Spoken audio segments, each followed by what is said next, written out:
Be seated. We will hear argument this morning in Case 24-1287, Learning Resources versus Trump, and the consolidated case. General Sauer. Mr. Chief Justice, and may it please the Court.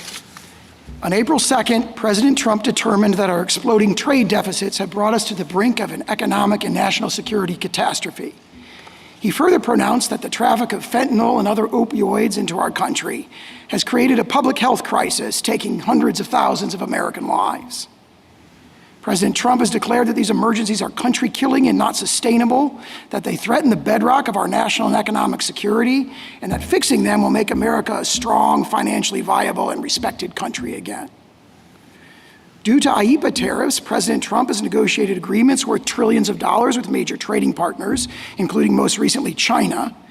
Unwinding those agreements, he warns, would expose us to ruthless trade retaliation by far more aggressive countries and drive America from strength to failure with ruinous economic and national security consequences.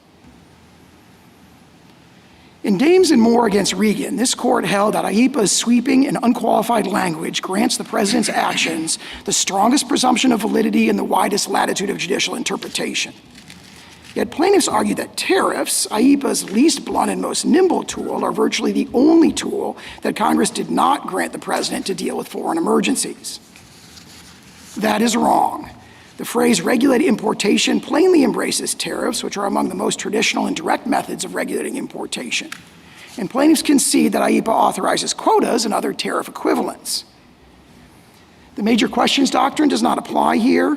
IEEPA confers major powers to address major problems on the president, who is perhaps the most major actor in the realm of foreign affairs. And the non-delegation doctrine casts no doubt on IEEPA because Congress may assign the president broad authority regarding the conduct of foreign affairs where he enjoys his own inherent Article II powers. I welcome the court's questions. Would you spend a few minutes on why exactly the major question doctrine doesn't apply to the president in this case? Yes, Justice Thomas, and I maybe make 2 or 3 points on that front. First of all, though the major questions doctrine may apply to the president in other contexts, specifically in the foreign affairs context where he has his own inherent Article II authority, it's a particularly poor fit to apply the major questions doctrine, and that's for at least 2 reasons. First of all, just as a matter of kind of common sense interpretation, one would expect Congress to confer major powers on the president to address major, sort of foreign, international crises, so to speak, in foreign emergencies, that's just sort of a natural common sense thing you expect Congress to do. And in fact, Justice Jackson in his Youngstown opinion addressed this very situation in pages 652 and 653 when he says, this is the system within this is the procedure within our constitutional system that we have developed to strike the balance. What Dames and Moore described as the never-ending tension between the need for the executive to have robust powers to address emergencies and to subject it to checks and balances. What our constitutional system has devised to address that particular problem, that never-ending tension, is the system where Congress confers broad and necessary powers in advance and subjects them to ongoing political oversight, which is exactly what you see in IEEPA. So that's one reason. One reason, just as a matter of common sense interpretation, you would expect Congress to grant major powers to the president, who has his own broad range of major authority, inherent Article II authority in this context. And that is buttressed by the second point. Can I interrupt you, General, there? And I know that you have a second question, and I want to let you get to that. But just on that first reason, it seemed to depend a lot on the president's inherent Article II powers. And I'm wondering which powers you're speaking of there, because tariffs, one would naturally think, is are the power to impose taxes, the power to regulate foreign commerce.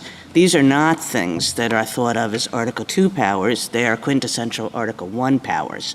So what kind of Article II powers are you relying on when you gave the answer about major questions to Justice Thomas?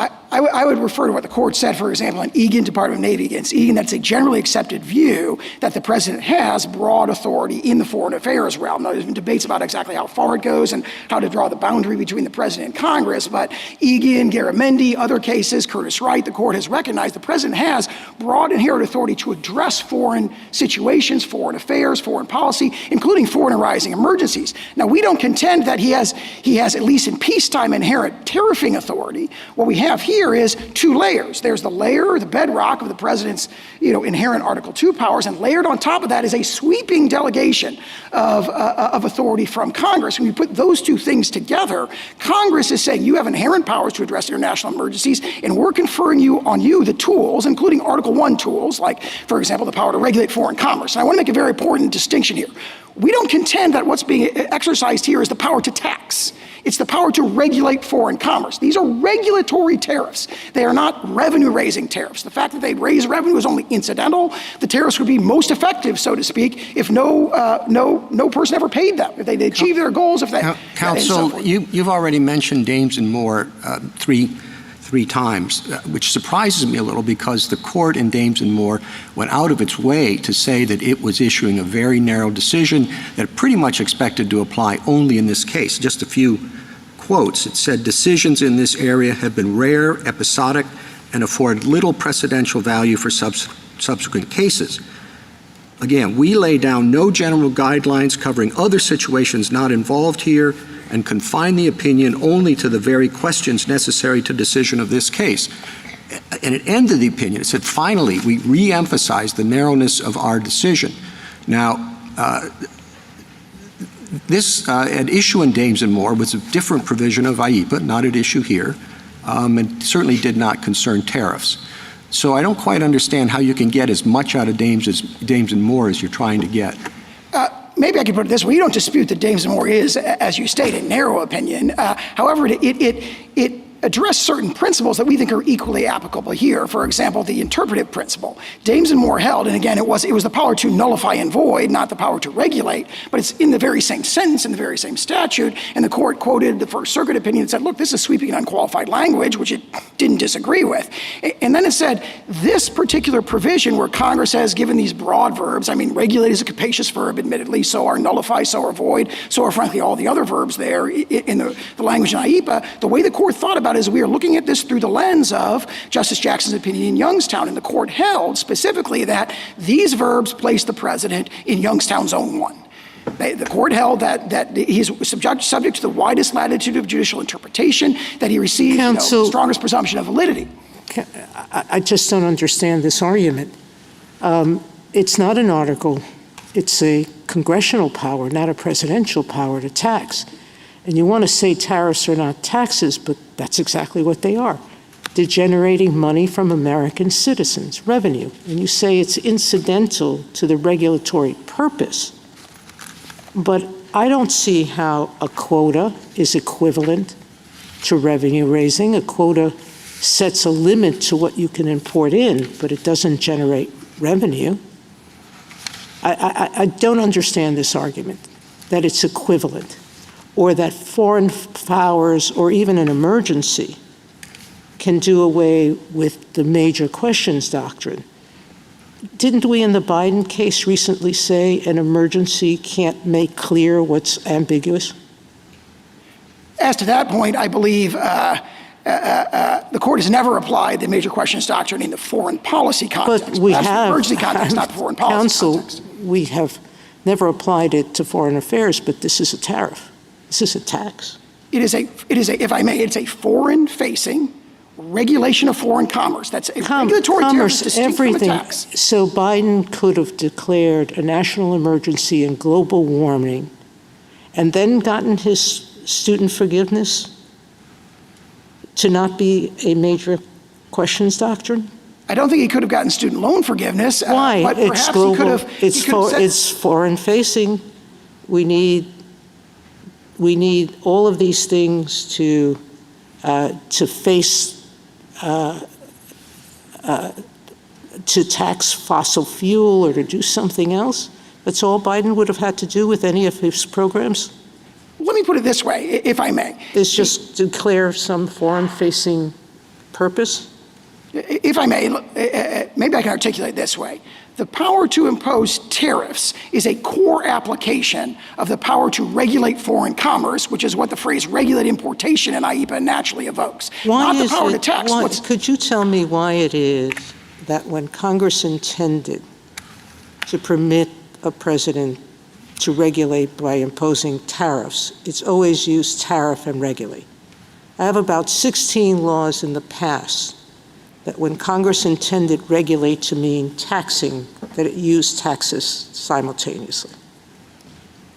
But it didn't here. Respectfully, this court came to the opposite conclusion, if I may, in Algonquin, where the phrase was not impose duties. Well, but that was, we did something in Algonquin, it was in the duties section, unlike here. It was paired with questions about decreasing tariffs and increasing tariffs.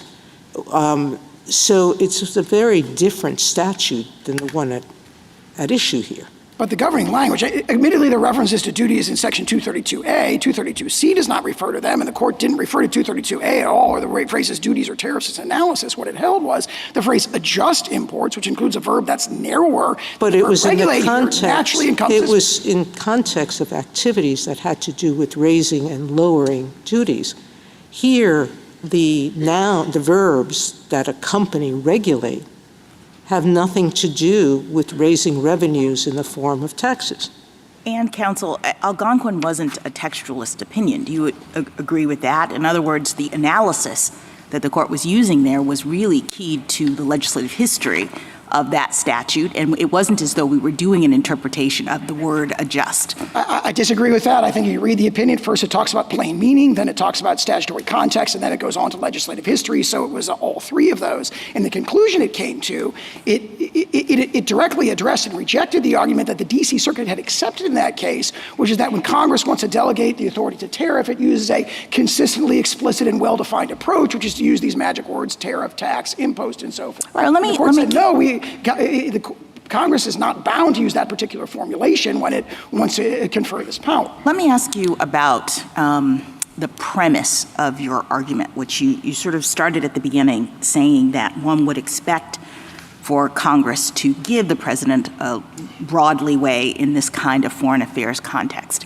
And I guess I'm wondering whether you also don't have to contend with the actual purpose of IEPA in making this argument, because as I understand it, that the IEPA was designed and intended to limit presidential authority, that Congress was concerned about how presidents had been using the authority under the predecessor statute, TWIA, and it's pretty clear that Congress was trying to constrain the emergency powers of the president in IEPA. So it seems a little inconsistent to say that we have to interpret a statute that was designed to constrain presidential authority, consistent with an understanding that Congress wanted the president to have essentially unlimited authority. I disagree with that because what Congress actually did as— What part do you disagree with? I'm sorry. Well, I disagree with the notion that they were trying to constrain the breadth of the actions the president may take when it comes to this particularly narrow domain, which is, various regulations of transactions. But how can you disagree with that? I mean, the history is what it is. Because they made a series of changes to IEPA that relate to the triggering conditions, so to speak, and the procedures that apply, but they did not change the language. Right, but what was the intent of Congress in changing the language? Wasn't it to constrain presidential authority in this area? To constrain it in the triggering conditions and the procedures that apply in this— So those are the triggering context. The triggering conditions and procedures that apply are a means to constrain. That is how they went around about constraining. But my point is that Congress enacted this legislation with the intent of preventing the president from having unlimited powers in this area, and you're asking us to now interpret that statute consistent with an understanding that Congress wanted to allow the president to do pretty much whatever he wanted in this area. Congress took the language from TWIA and enacted the very same language, and most importantly here, the very same phrase, regulate importation, in IEPA. And therefore, the natural inference is Congress did not intend to change the scope of authority, the powers, the tools the president can exercise. Did any president under TWIA use that language to impose tariffs? Well, yes, President Nixon's 1971 tariffs. Not a tariff. That wasn't a tariff. It was a licensing agreement during wartime. It was a specific thing. Tariff I'm talking about. I'm referring to President Nixon's 1971 tariffs. I'm sorry, excuse me. Yes, I thought you meant Lincoln. Not only that, but then it was upheld by the Court of Appeals with exclusive jurisdiction under this very phrase. Can I back you up just a second? I'm sorry. You're talking so quickly. Sorry. President Nixon did not rely on TWIA initially to impose the tariffs. Is that correct? I understood that was just a litigating position that he took once it was challenged. That was not his initial. I wouldn't put it that way because he has a broad invocation. I'm invoking all range of statutes, something like that, in Proclamation 4074. And I think the understanding is he didn't want to kind of spook our allies by invoking the Trading with the Enemies Act by specifically invoking it, but in litigation it was defended on that ground. So the Department of Justice defended it as an exercise of TWIA and did so successfully. What's the significance of the Nixon example and precedent here? Because I think figuring that out is real important to deciding this case correctly. Well, there's one obvious, very powerful takeaway from it, which is that this very two-word phrase, regulate importation, that we say it carries with it the authority to tariff, impose regulatory tariffs at the border, forward-facing tariffs at the border, and we say that's a core application of the phrase regulate importation, had been interpreted 2 years before Congress reenacted that language in IEPA, had been interpreted to carry with it the authority to impose tariffs. So this court said in Algonquin, for example, with respect to President Nixon's... just back on the Nixon, what was the scope of the Nixon tariffs? 10%, he imposed a 10% tariff kind of across the board to all our major trading partners to address a balance of payments deficit, where he was trying to bring all the major industrial nations to the negotiating table, which he successfully did, for the imposition of the tariffs, and they negotiated the Smithsonian Agreement in about 5 months, after which he lifted the tariff. So the tariff there was used as here, in part as leverage to get our trading partners to the negotiating table,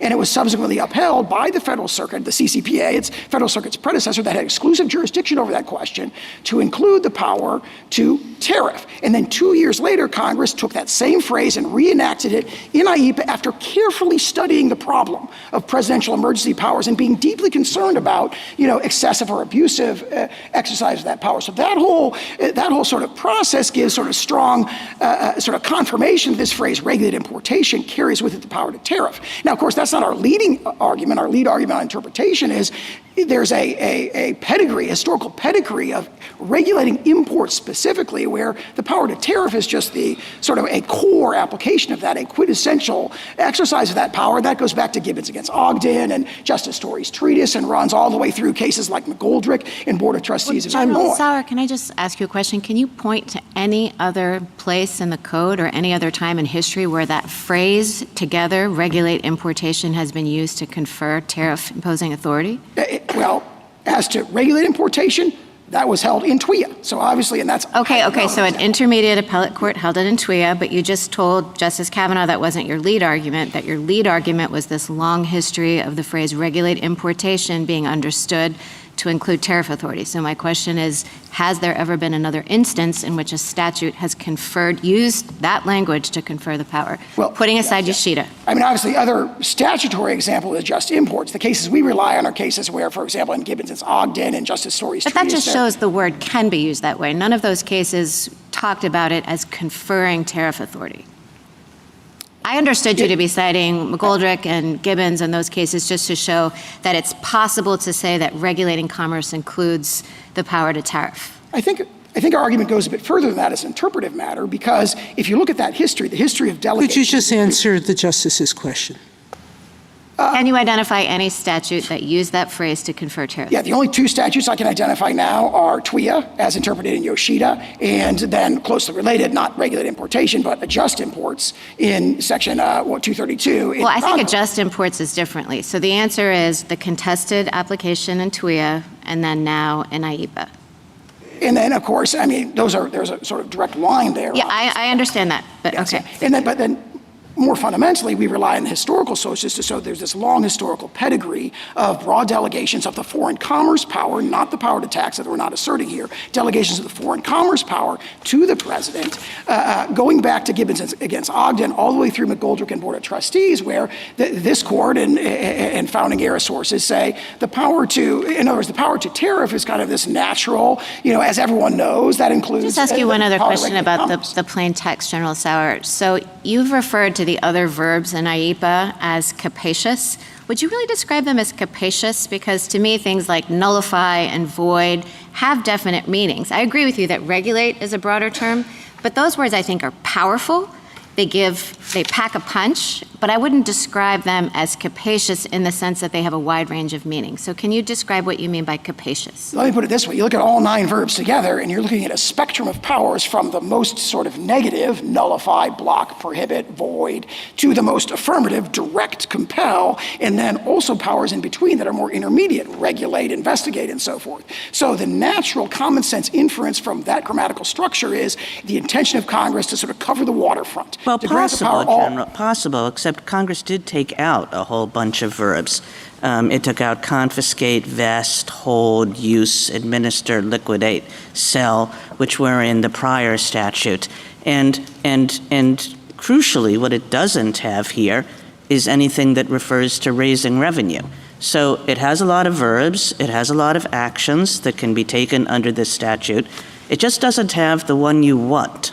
Well, I would say the notion that all these other verbs are sort of not revenue-raising like block and prohibit, I think that argument is unconvincing for 2 reasons. One, of course, is that we're not saying it confers a revenue-raising power. We're saying it confers a regulatory power, and that's a crucial distinction. But also— Yes, but if I can just stop you there, regulatory power, I mean, yes, it says regulate, but I'll broaden out Justice Barrett's question. Is there any place that you can find in the entire code where regulate, used just as regulate, includes taxing power?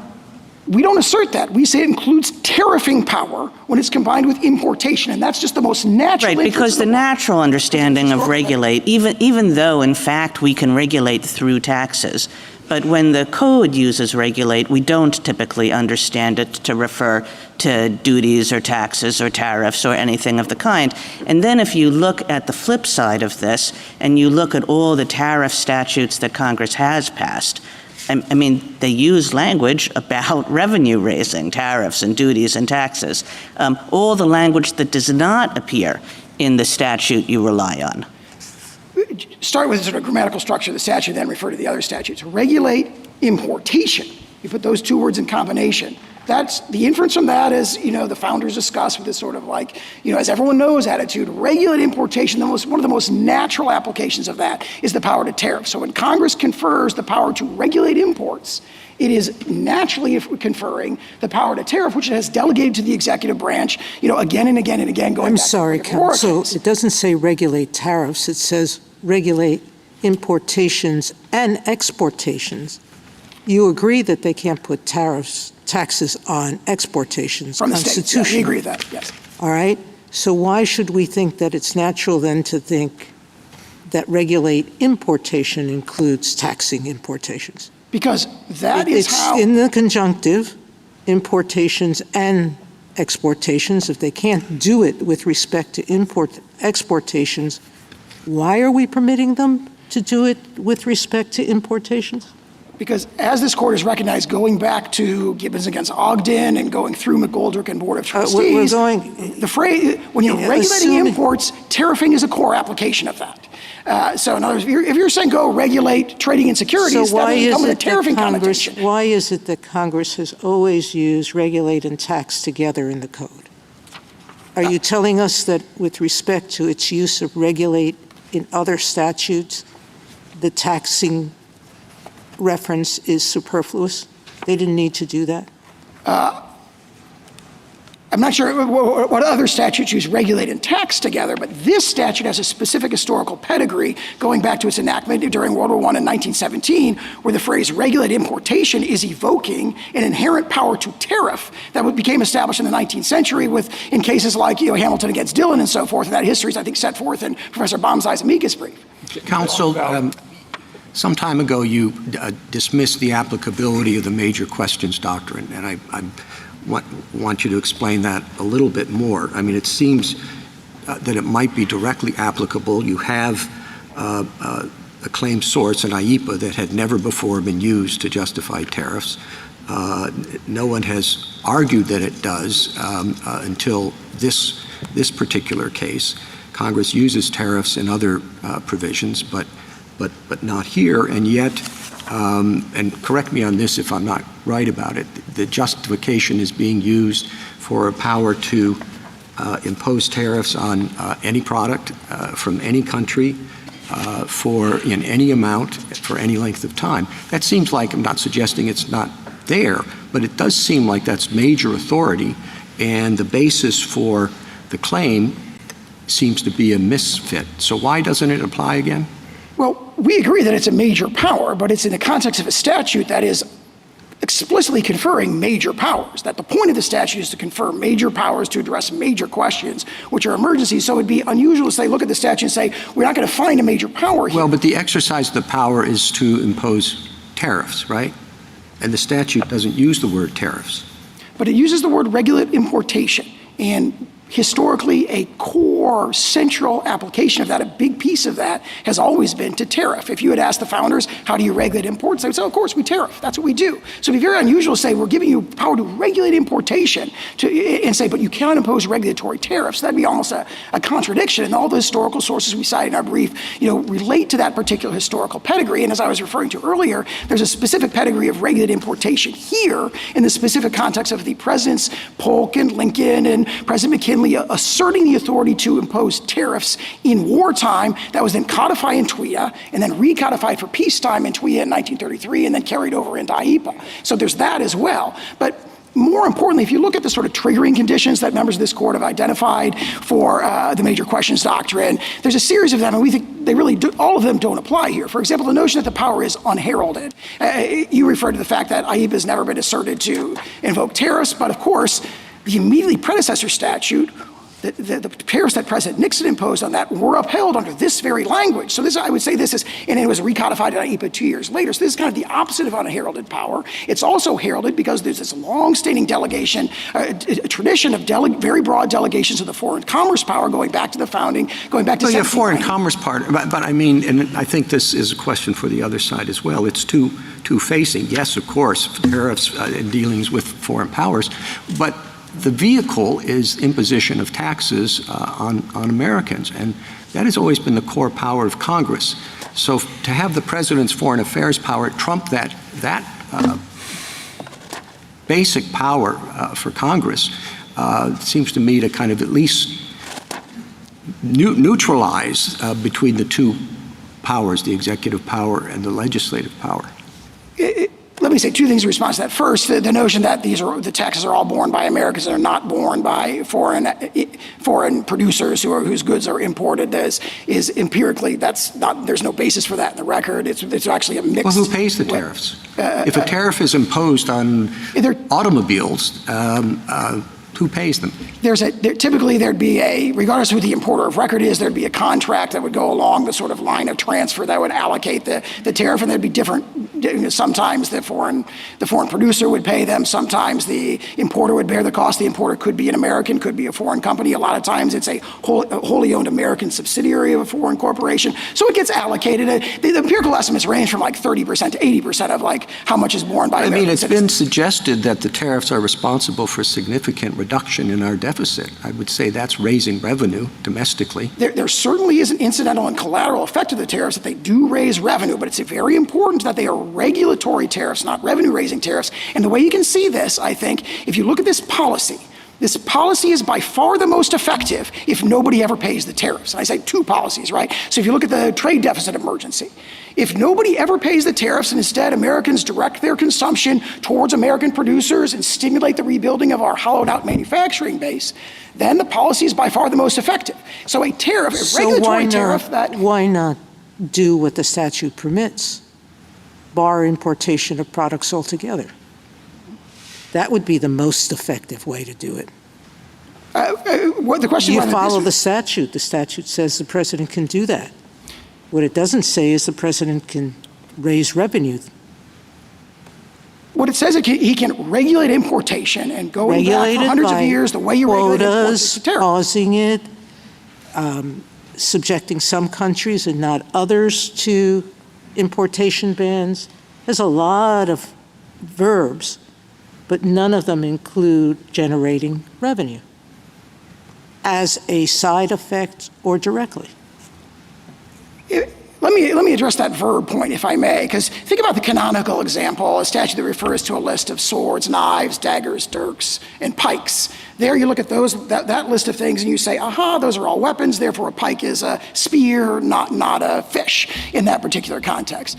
Now look at this list of verbs, block, prohibit, compel, direct, and so forth. You don't look at that naturally as an ordinary reader and say, oh, look, they're all not revenue raising. What you say is they're all very broad, powerful, actions that you can take. The verbs that are in the statute are actually doing something. I mean, they're in the statute for a reason, and as I understand it, Congress actually explained to us in its Senate report and House report when it enacted the 1941 amendments to TWIA what it was doing. It said that what we are doing is authorizing the president, in the Senate report, quote, to control or freeze property transactions where a foreign interest is involved. There's similar language about controlling, freezing control in the House report. So I appreciate that generally you can look at these words and you can imagine that they mean certain things, but here we have evidence that Congress was actually trying to do a particular thing with respect to the authority that it was presenting to the president, and that thing was not raising revenue. I think that the powers that Congress was conferring on the president are best understood through the plain text of the statutes, which includes regulating importation. No, I know, but some of us care about the legislative history. And so the plain text of the statute has certain verbs in it. It also has regulate commerce, as you say. And when I look at the legislative history, it appears as though Congress was trying to give the president the authority to, quote, control or freeze property transactions where a foreign interest is involved. And in the TWIA context, that makes perfect sense because we're talking about a wartime dynamic. And what is happening is the president needs the authority to prevent trading with the enemy in the midst of a war. And that seems to be the focus of this statute. So I guess I'm concerned about just sort of taking a particular word here and there and saying that the general view of it might include raising revenue when in fact it looks as though the aim of this was really to give the president a certain kind of authority to freeze the assets of the enemy. And let me say two things in response to that. First, as the notion that this is a revenue-raising tactic or power, it is not. We are asserting a regulatory power. It's a delegation of the power to regulate foreign commerce. The way to control imports traditionally has been to tariff them. They say, well, you can impose quotas. Well, quotas are essentially economically equivalent to tariffs. So the question is, why would you be able to quota under regulate but not tariff under regulate when the tariffs are themselves regulatory? And let me turn back to the question the response I was giving to the Chief Justice to illustrate that. Could the answer be that in other places where Congress wants that particular form of regulation to be used, they say impose duties. They say you can tax, Mr. President. Here they don't say that. I'd say two things in response to that. That's the very argument that this court rejected in Algonquin.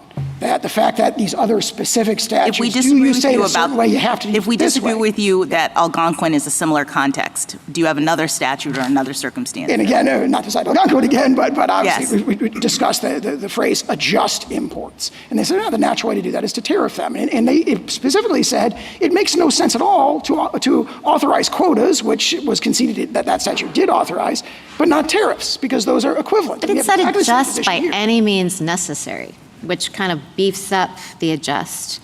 And also, and this is actually, I just don't know the answer to this question, so maybe you can help and maybe the other side can help as well. Algonquin was very careful to always call it a license and a licensing fee, and in the oral argument that came up too, the distinction between a tariff and a licensing fee. And I can understand how in some contexts it would be very difficult. You would press on it and you would say, well, if this license fee is raising revenue, then it actually functions as a tariff. But what is the significance of that? Because in IEPA, it also says, it refers particularly to licenses. And it says you can license. And license would be a way of giving permission. That's actually the language also used in the Civil War one. And what is it? Hamilton against Dillon. Yeah. Exactly, yes, it does. It was a license fee, and that's a way to grant permission that you wouldn't otherwise have to trade and import and let it through. So tell me what the distinction is between licenses and fees and if it matters. It's hard for me to see one because what President Lincoln said is, okay, we're going to allow imports from hostile foreign powers, basically rebellious Confederate states, of cotton subject to a license, but you got to pay 4 cents a pound on cotton. When you do it, that's the condition. That is so nearly equivalent to a tariff that says you can bring these goods into our country, but you got to pay a ad valorem assessment on it. And of course, they have in their briefs conceded that quotas apply, that licensing may apply. There is the language in the beginning of 1701 that talks about instruments, or other methods, instruments, licenses. But if that were true, why couldn't you just call this a license? And it's also true that in the cotton example, the court said the exaction itself was not properly a tax, but a bonus required as a condition precedent for engaging in the trade. So it seems like it was a little squirrely about how it was proceeding. And if there really is no distinction, why couldn't you just call it a license here? Very briefly, the other two cases, the Polk case and then the President McKinley case, talk about duties. So I see an equivalence there, Mr. Chief Justice. Thank you, counsel. Justice Thomas, anything further? The other side is going to make an argue on delegation, I believe. Would you anticipate that and give us your understanding of the delegation argument? Yes, Justice Thomas. I'd say a couple things in response to that. First of all, this court has stated that the non-delegation doctrine does not apply with anything like the same force as it does in the domestic context in the foreign context. And that, again, to cite Dames and Moore again, Dames and Moore cites Youngstown. In Youngstown, in footnote 2 of Justice Jackson's opinion, he goes into detail about this. He addresses Curtis Wright. He says there's a lot of broad dicta in Curtis Wright, but the holding of Curtis Wright, the ratio decidendi, is that the domestic non-delegation doctrine does not apply with the same force in the foreign context. And then he uses that phrase, does not apply. He says the strict limitations on delegation that apply, in the internal context do not apply in the external context. And so we rely on that line of cases. And for the reasons I talked about earlier, we're talking about a situation where the president has his own inherent authority to address foreign arising emergencies, and Congress is conferring tools on him that expand his ability, his capacity to do so. We are in the area of Youngstown Zone 1. A few times you have alluded to the history as being important in interpreting the statute, and also that this language comes from the Trading with the Enemies Act, and that has its own pedigree. Could you just sketch out this direct line that you were alluding to as a basis for interpreting the current emergency statute as you would like it interpreted? Yes, Justice Thomas, and turning back to the response I was giving to Justice Barrett earlier, there is, I think it's very well set out in Professor Baumsei's amicus brief, there is this history of presidents using a tariffing power or a tariff equivalent power, very, very close to tariffing power, in wartime to tariff trading with enemies. And that is when the Trading with the Enemy Act was enacted in 1917, it was deliberately evoking that. And when it brings in the power to regulate importation, it's essentially codifying for an inherent power the president's already recognized to have. And then in 1933, when that power is expanded to an area where he wouldn't inherently have it, the peacetime context, that codification, the meaning of that remains the same. The regulate importation language that's brought in from TWIA and then ultimately to IEPA in 1977 is carrying with it that connotation, and that's reinforced by all the cases we've cited in our brief where there's been extremely broad delegations of the power to tariff specifically and the power to regulate foreign commerce more generally, going back to the time of the founding, which ties to your question about non-delegation. Justice Alito? The court of the CCPA said things in Yoshida that are helpful to your position, but it also said some other things. It said that future surcharges, quote, must of course comply with Section 122 of the Trade Act of 1974, and it said that the Trading with the Enemy Act did not authorize the president to, quote, fix rates of duty at will without regard to statutory rates prescribed by Congress. So do you think that Congress, to the extent Congress had that decision in mind and relied on it, do you think it also relied on those statements in the opinion?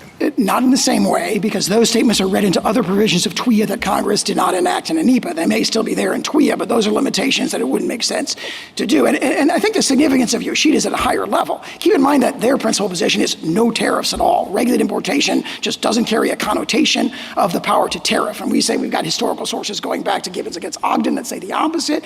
But more fundamentally, everyone knew that at the time IEPA was enacted that regulated importation had just very visibly and very prominently been upheld to include a sweeping global tariff. Thank you. Mr. Sotomayor? I'd like to go back to Justice Barrett's question on the word license as used in IEPA. It's not used as a verb, it's used as a noun. By the President may, under such regulations as he may prescribe, by means of instructions, licenses, or otherwise, then do what the verbs permit him to do. By license, he can nullify, void, prevent, or prohibit any acquisition, etc. So license is not being used as a verb that through licensing he can raise revenue. He can only use licenses to accomplish the verbs. So I don't understand how we can treat licensing as equivalent to revenue raising.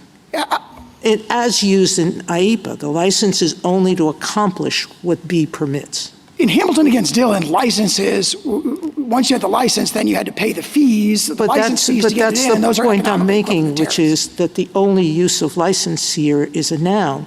You can license to accomplish the powers that B gives the president. Let me be clear. We rely on the phrase regulated importation. We're not saying that Exactly. You're not relying on licenses for that reason. No, I only cite that language, that introductory language about, instruments, licenses, That or otherwise you can't rely on as revenue. another layer of breadth in this particular Counsel, statute. would you listen to my question? You're not relying on license for the reason I just said, because it is a noun, not the verb. You're relying on regulate, correct? Yes, we're relying on regulated importation. And despite the fact that no other president in the history of IEPA has ever used tariffs as a power under IEPA. Well, President Nixon did so under a predecessor, and we have all the limitations of that. All right. Number two, whenever Congress intends to permit taxing and regulate, it uses the word tax and regulate in every other statute, correct? I don't concede that. I mean, two very visible examples, again, are TWIA and Section 122. We're back to the question here. Okay. Thank you, Counsel. Justice Sotomayor? No, she's Justice Sotomayor. She just finished. Justice Kagan? General And they're friends? I want to take you back to Justice Thomas's question about non-delegation. And if I understood your answer correctly, it was really similar to the answer that you started off with when you talked with Justice Thomas about the major questions doctrine, which is sort of everything's different because the president has independent constitutional powers in this area. And so that if one does not think that with respect to tariffs, if one thinks that a tariff is a taxing power, is a regulation of foreign commerce that is really delegated by the Constitution to Congress, that argument does not sound so well. And in fact, when you look at J.W. Hampton, which gives rise to the non-delegation test that we usually use, J.W. Hampton is a tariffs case. And the court did not say, oh, we need some special new principle here, some stricter rule because we're dealing with tariffs in which presidents are directly concerned as a matter of foreign relations.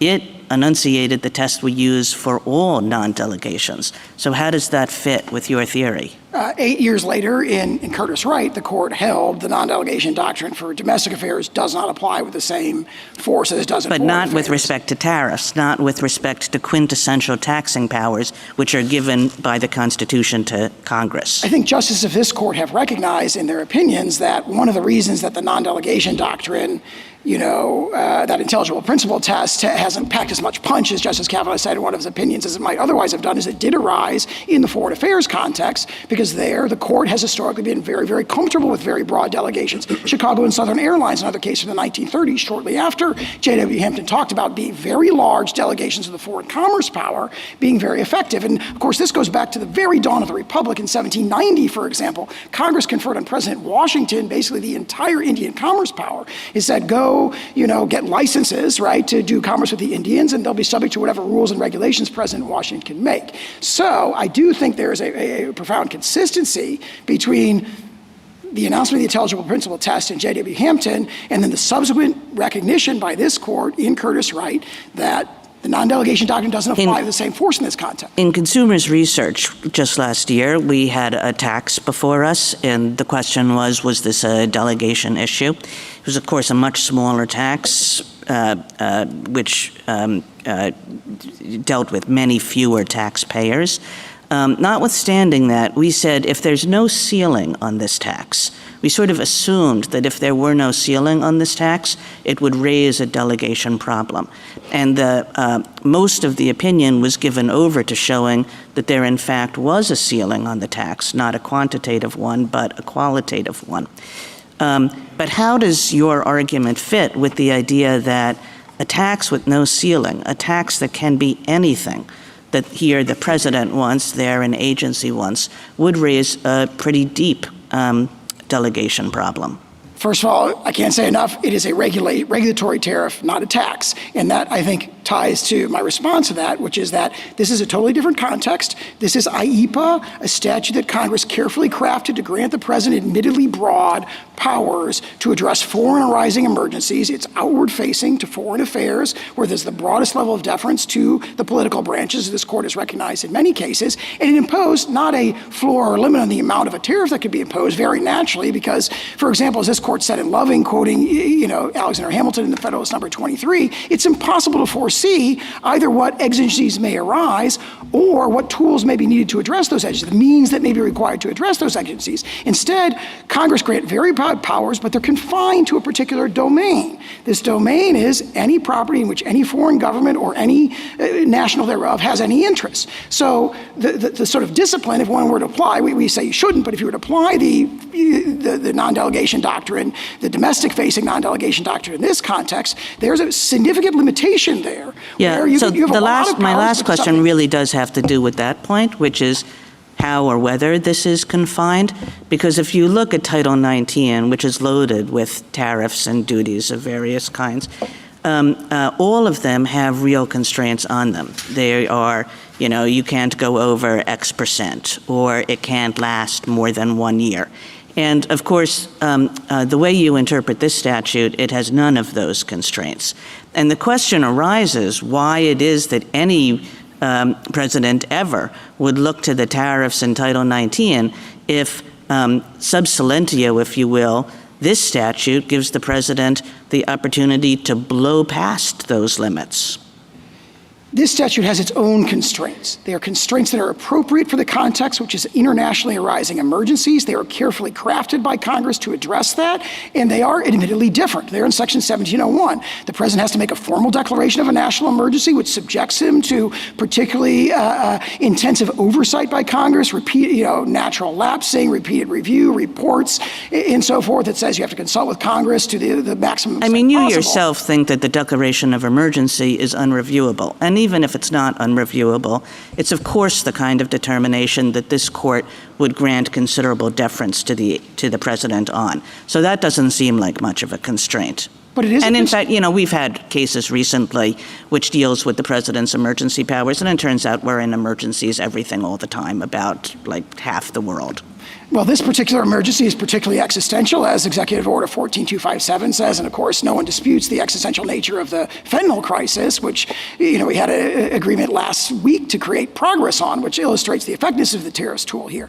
But the point I would make in response to that is, those are, even if there's limited judicial review, which is very natural in the foreign affairs context, this court has always granted the president the presumption that he's acting in good faith. There are real hurdles there, very significant. It's got to be an unusual, extraordinary threat. that arises in whole or substantial part outside the United States, so it's entirely foreign-facing, into the national security, economy, or foreign policy of the United States. So there are those. Then there's 1701B, which talks about how it can be used for this and for no other purpose. Then there are limitations in Section 1702B. Then there is the limitations that I was referring to earlier about what he can actually do. He can do a heck of a lot, but only when he's dealing with property in which foreigners have an interest. And that's a pretty narrow domain. That's quite a silo, so to speak. And then, of course, overarching it all, there's congressional oversight, and you may say congressional oversight may not have much bite, but Congress didn't think so. Congress crafted this compromise. It balanced the never-ending tension. When it drafted AEPA, it had its eyes open.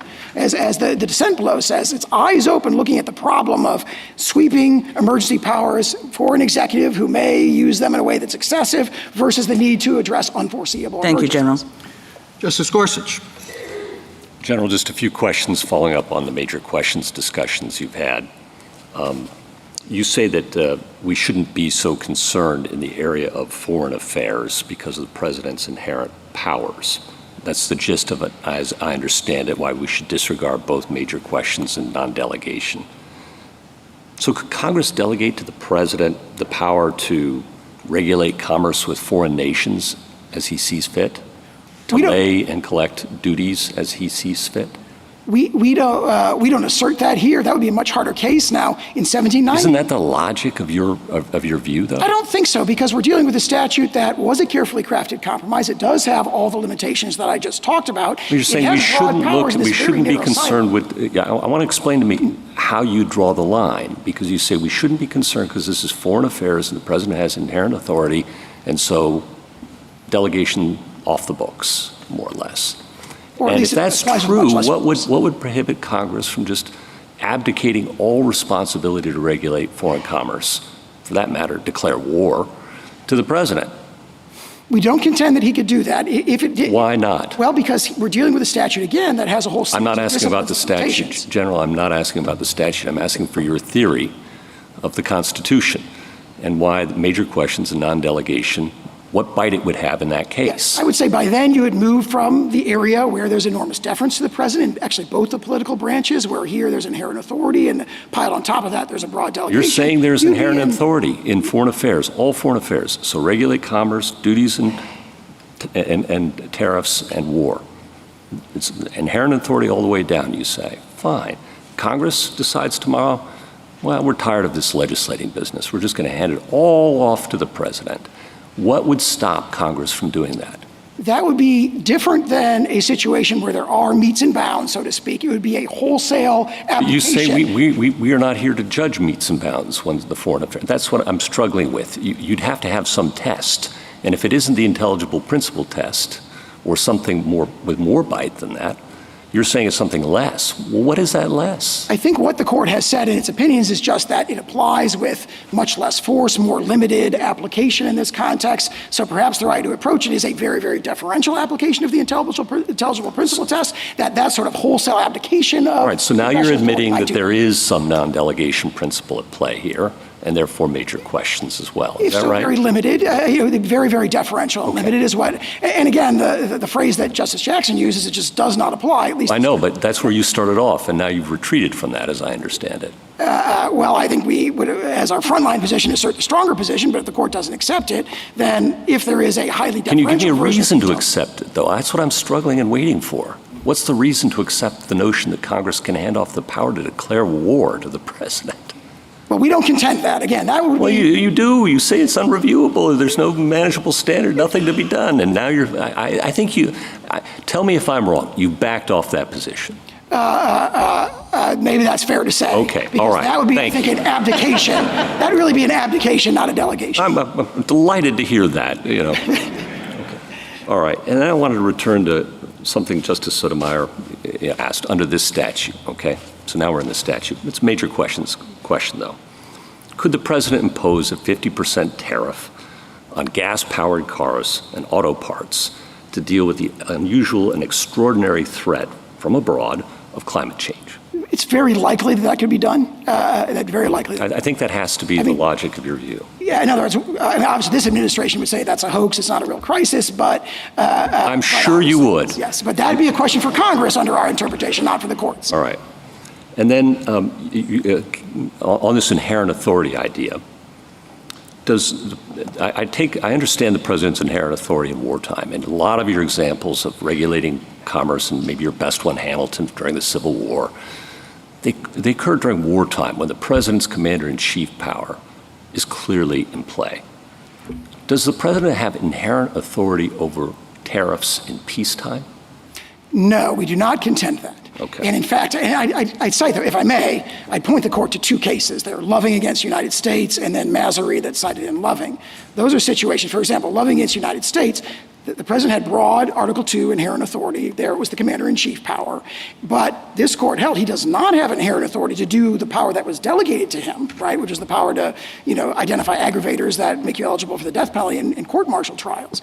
And yet this court said, well, we're not going to see a delegation problem here, even though it's really a wholesale delegation, which would otherwise be legislative authority. It would be kind of like a small version of what you're hypothetical. It would be an abdication. But because you're in a foreign affairs context or their commander-in-chief military context, where the president has his own delegation of authority, he doesn't have the power to do this. But because of his background inherent authority, the court said, this is a situation where we're not going to see a delegation problem when there clearly would have been a delegation problem in the domestic context. And those cases, I think, are powerful here. General, if I can cut through those words, I think you're saying that no, the president doesn't have inherent authority over tariffs in peacetime. Absolutely. That is, Okay. we do not assert that. We say that Congress can delegate that to him, and when Congress does so, as it does when it uses the phrase regulate importation. I follow I agree with that. all of that. I agree. Okay. You emphasize that Congress can always take back its powers. You mentioned that a couple of times. But don't we have a serious retrieval problem here? Because once Congress delegates by a bare majority and the president signs it, and of course every president will sign a law that gives him more authority, Congress can't take that back without a supermajority. And even that, it's going to be veto-proof. What president's ever going to give that power back? Pretty rare president. So how should that inform our view of delegations and major questions? I would look at the balance that Congress struck, because what Congress did initially, it had a two-house legislative veto. And was we held struck that unconstitutional in down. Shada, Yeah. and then Congress went back to the statute and amended it. Yeah. It took out the legislative veto and left in the joint resolution, but still left the president with all those powers. That's what Congress did? Yes. Fair enough. As a practical matter, in the real world, it can never get that power back. I disagree, because in January 2023, Congress voted to terminate one of the biggest IEPA emergencies ever, the COVID emergency, and the president went along with that. So what the statute reflects is there's going to be the ability for a sort of political consensus against a declared emergency. Well, what happens when the unless president that's simply political discipline. vetoes legislation to try to take these powers back? Well, he has the authority to veto legislation to terminate a national emergency, for example. I mean, he retains the powers in the background because IEPA is still on the books. But if he declares an emergency and Congress doesn't like it and passes a joint resolution, yes, he can absolutely veto that. Yeah, Congress so Congress, as a practical matter, can't get this power back once it's handed it over to the president. It's a one-way ratchet toward the gradual but continual accretion of power in the executive branch and away from the people's elected representatives. I disagree with that, and the recent historical counterexample of Congress's termination of the COVID emergency demonstrates that the political oversight With the baked into president's statute is assent. meaningful. With the president's assent, in fact, Once he lost it by a veto-proof majority in the Senate, I think the position moved. And I think he realized, and that's the political process working. There was a political it takes a consensus supermajority, against a it to veto-proof coalesce. majority to get it back. Yeah. Okay. One other question. Do you think tariffs are always foreign affairs? I do think they would.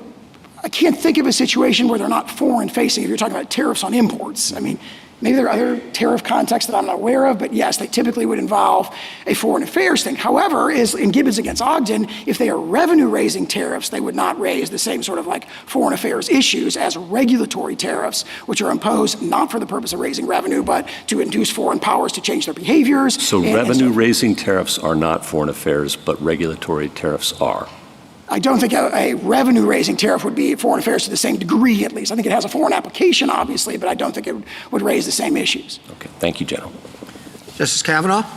Figuring out what regulate importation means is obviously central here. And for major question purposes, I think the way we think about that kind of question is, does the specific authority, power, major power, now asserted pursuant to that general statutory authorization, was that the kind of power that would have been understood by people, by Congress at the time the general statute was passed, as distinct from being a novel kind of use of that general authority to do something different? Unheralded is the word in our cases.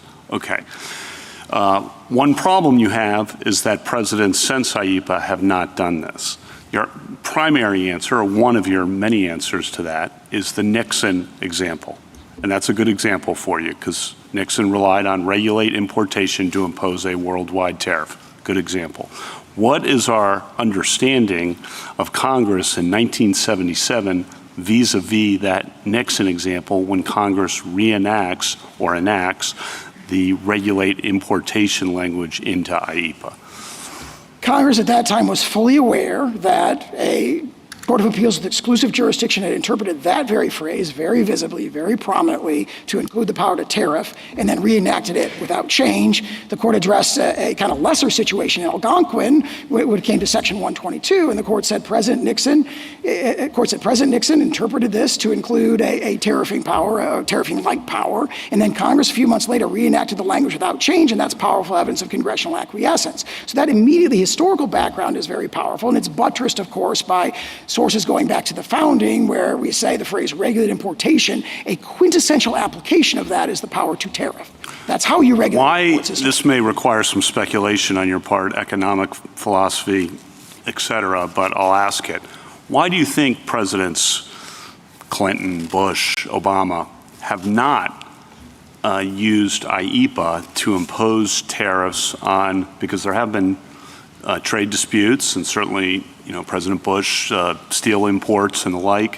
Why do you think IEPA has not been used? If you look at those 69 emergencies, in fact, you go through them one at a time, which we had our team do, it's really hard to find one where you look at that emergency and you say, oh, tariffs is the natural tool you would use to address that emergency. So, for example, the Blood Diamond emergency, tariffing these sort of, criminal organizations in Africa that are financing terrorism to the sale of diamonds, you don't really tariff them. Or you take, the Iranian hostage crisis. President Carter didn't say, oh, you've seized all of our, embassy personnel, you're holding them hostage, we're going to tariff you, right? And if you go through those emergencies, there are two emergencies, though, where tariffs are the obvious natural tool for a president to use. One is the Nixon balance of payments deficit problem, and the other is this particular emergency. And also there's political reasons. I think that it's no question that President Trump is by far the most comfortable with the tariffs as a tool, both of economic and foreign policy, than many of the others presidents may have been. I mean, there are presidents like President Bush who probably wouldn't have naturally selected that particular tool or method.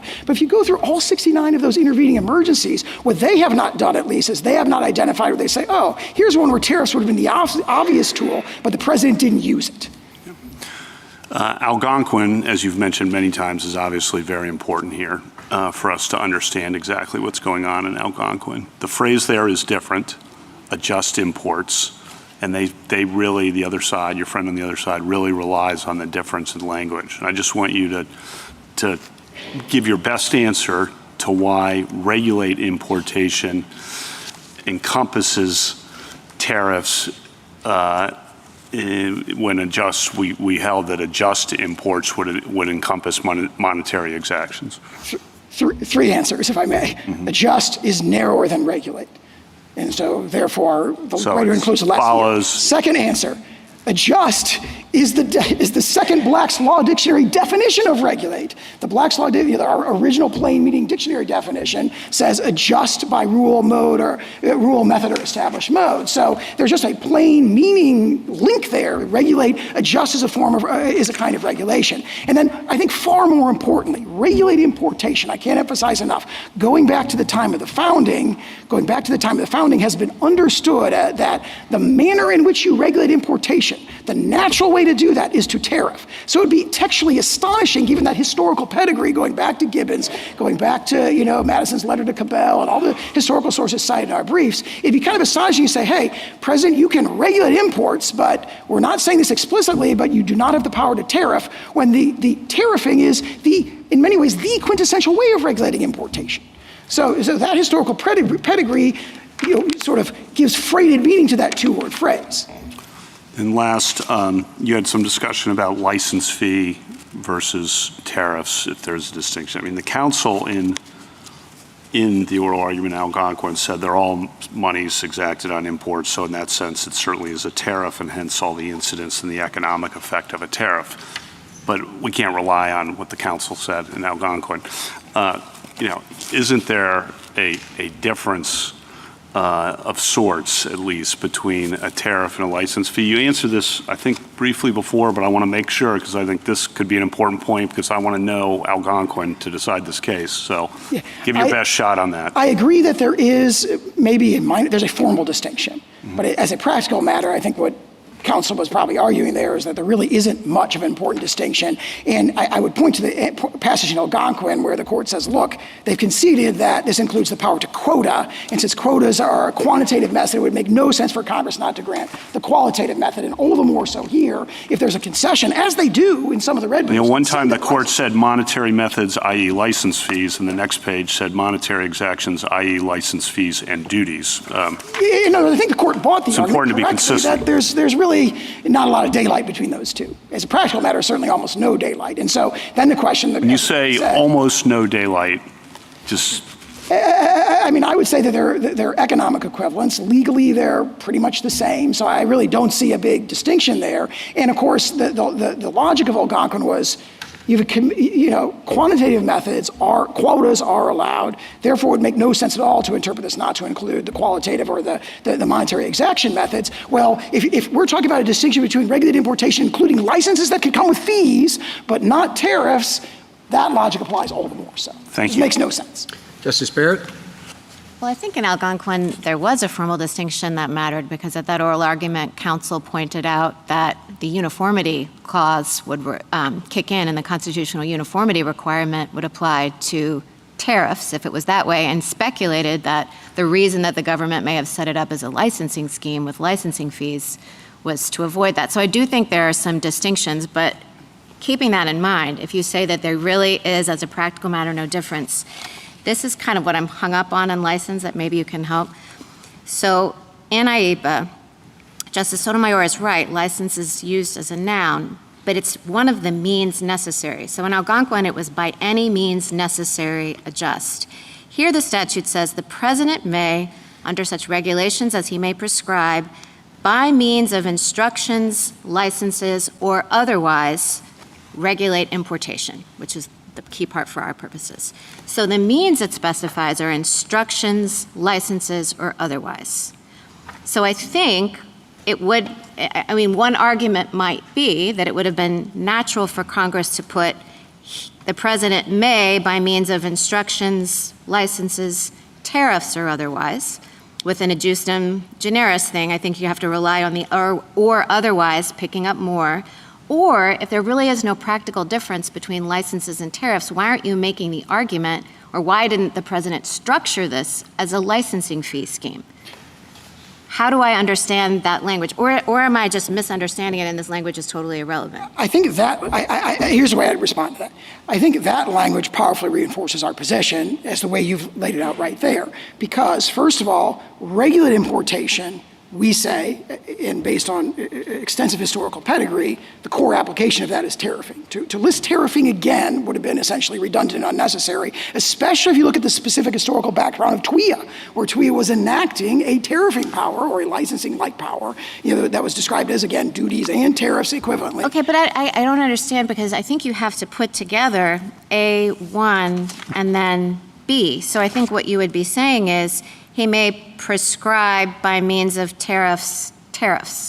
I think what you're saying is by means of instruments, licenses, or otherwise. By instructions, licenses, or otherwise. Instructions, licenses, tariffs? or otherwise. Okay. That otherwise, if you say instructions, license, or otherwise, and we're asserting a power that's very, very similar to licensing, otherwise naturally carries that with it. But that's not our principal position. Our principal position is regulated importation means that. Okay. Right? And so you don't need to say it again. However, if Congress has authorized them to do it by licenses that could come with fees that are economically equivalent to tariffs, and then it says otherwise, that just reinforces the same conclusion that we get by using the phrase Okay, then importation. question just to follow up on Justice Gorsuch's thing about how can Congress ever get this delegation back. You said, well, listen, you point to the Congress's ability to terminate emergencies, which it's done. But if Congress ever wanted to get the tariffing power back, it would have to have a veto-proof majority, because regardless of the emergency, so if Congress wanted to reject let's say that we adopt your interpretation of the statute. If Congress said, whoa, we don't like that, that gives a president too much authority under IEPA, it's going to have a very hard time pulling the tariff power out of IEPA, correct? I don't know if it'd be a hard time. Certainly we'd have to have a statutory amendment, which would be true of any case where this court definitively interprets a statute. Yes, I think that the but definitively interpreting a statute that grants presidential power makes it particularly hard to get the president to not want to veto something, which, as Justice Gorsuch is pointing out, has him lose power. All right, I want to ask you a question about unusual and extraordinary threat, which we have not talked about yet. And I specifically want to talk about the reciprocal tariffs. These are imposed on, these are kind of across the board. And so is it your contention that every country needed to be tariffed because of threats to the defense and industrial base? Spain, France, I could see it with some countries, but explain to me why as many countries needed to be subject to the reciprocal tariff policy as are. Yeah, Executive Order 14257 spells out the nature of the emergency and basically says that there's this sort of lack of reciprocity, this asymmetric treatment of our trade with respect to foreign countries' trade that does run across the board. This is a global problem. I think that puts in context the argument they make that this power to tariff is so broad because you're applying to every country in the world. That conflates the nature of the tool, tariffing, which they're challenging here, with the nature of the declared emergency, which they haven't disputed. They haven't disputed, for example, that the president has correctly identified that virtually every major trading partner has this longstanding sort of asymmetric, unfair treatment of our trade. So the argument this power is so broad is really based on a conflation of two different things. One is the power, right? Imagine this. Imagine that, for example, President Reagan had wanted to convince South Africa to change its apartheid policies, and he'd impose tariffs on them. No one would bat an eyelash and say, well, that's too broad, that can't be in IEPA. The power to tariff is fits naturally with all those powers to block, prohibit, and seize and so forth. What they're saying, this is so broad because the emergency is so broad. But of course, that's a presidential determination and there's all kinds of basis for it. And also, keep in mind that the emergency is not like just the asymmetric treatment, it's the impact of the asymmetry, the underlying conditions, the hollowing out of our manufacturing base, the vulnerability of our supply chains, and of course, our defense industrial basis, vulnerability of key inputs. Justice Jackson? So as I understand your response to Justice Barrett in that last question, you're saying that the power to tariff fits naturally with the power to block and seize. That was your example. But I guess I'm trying to understand then your argument from the text of the actual statute. Because the statute, unlike what you suggested to Justice Kagan, is focused on the actual actions that the president can take.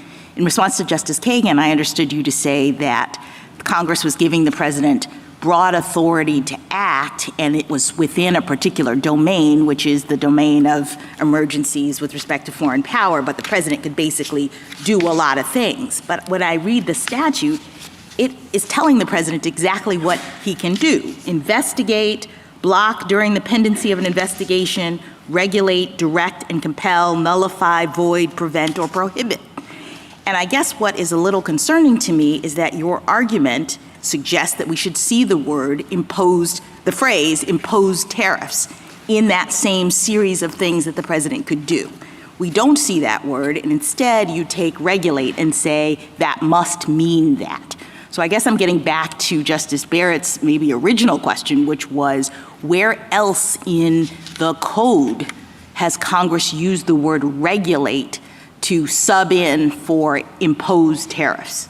TWIA, and then this court's opinions, of course, have used regulate and import, or have pointed out that duties are the natural way to regulate foreign commerce. But you're saying we should not have expected to see the same level of granularity with respect to the president's authority to impose tariffs as we see here: investigate, block, direct and compel, nullify, et cetera. I think it would be very unusual for Congress to spell out all the ways that you can regulate in that statute. So regulate becomes a big catch-all. The rest of the other things. Well, I mean, we have a concession of that from the other side, that regulate at least includes qualitative methods, quantitative methods, quotas, licenses. They've conceived that regulate, there's a lot in regulate that's not spelled out there. And our point is you don't need to spell out tariffs because that's, like, of all of them, the most natural, the most quintessential method of regulating imports. And yet, many presidents have not used regulate in this way to impose tariffs. I understand you point to President Nixon. We have licenses from Lincoln, but As no one else. Justice Kavanaugh, presidents who are faced with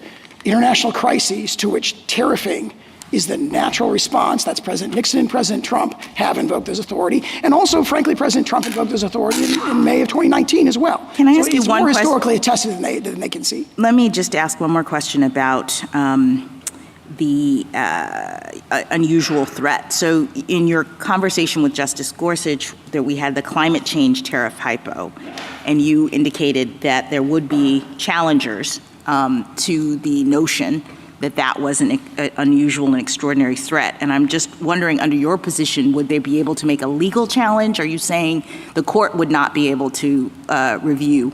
On that particular hypothetical, I think I said that'd be a question for Congress. So not I don't. In other words, that wouldn't be the sort of thing that courts would want to wade into. Is this really an emergency? That would not be probably very unlikely. That'd be a situation where at least there'd be very, very, very deferential judicial review of that kind of determination. No, I'm asking you. Right, those are two different things. Is there no judicial review, or is there deferential? Our frontline. Trump against Hawaii. Our frontline position is that it falls within Dalton against Specter. It's committed to the president's discretion when he makes his determination of a national emergency, but the court doesn't have to decide that because whatever review is very, very deferential. It's easily satisfied here. Thank you. Thank you, counsel.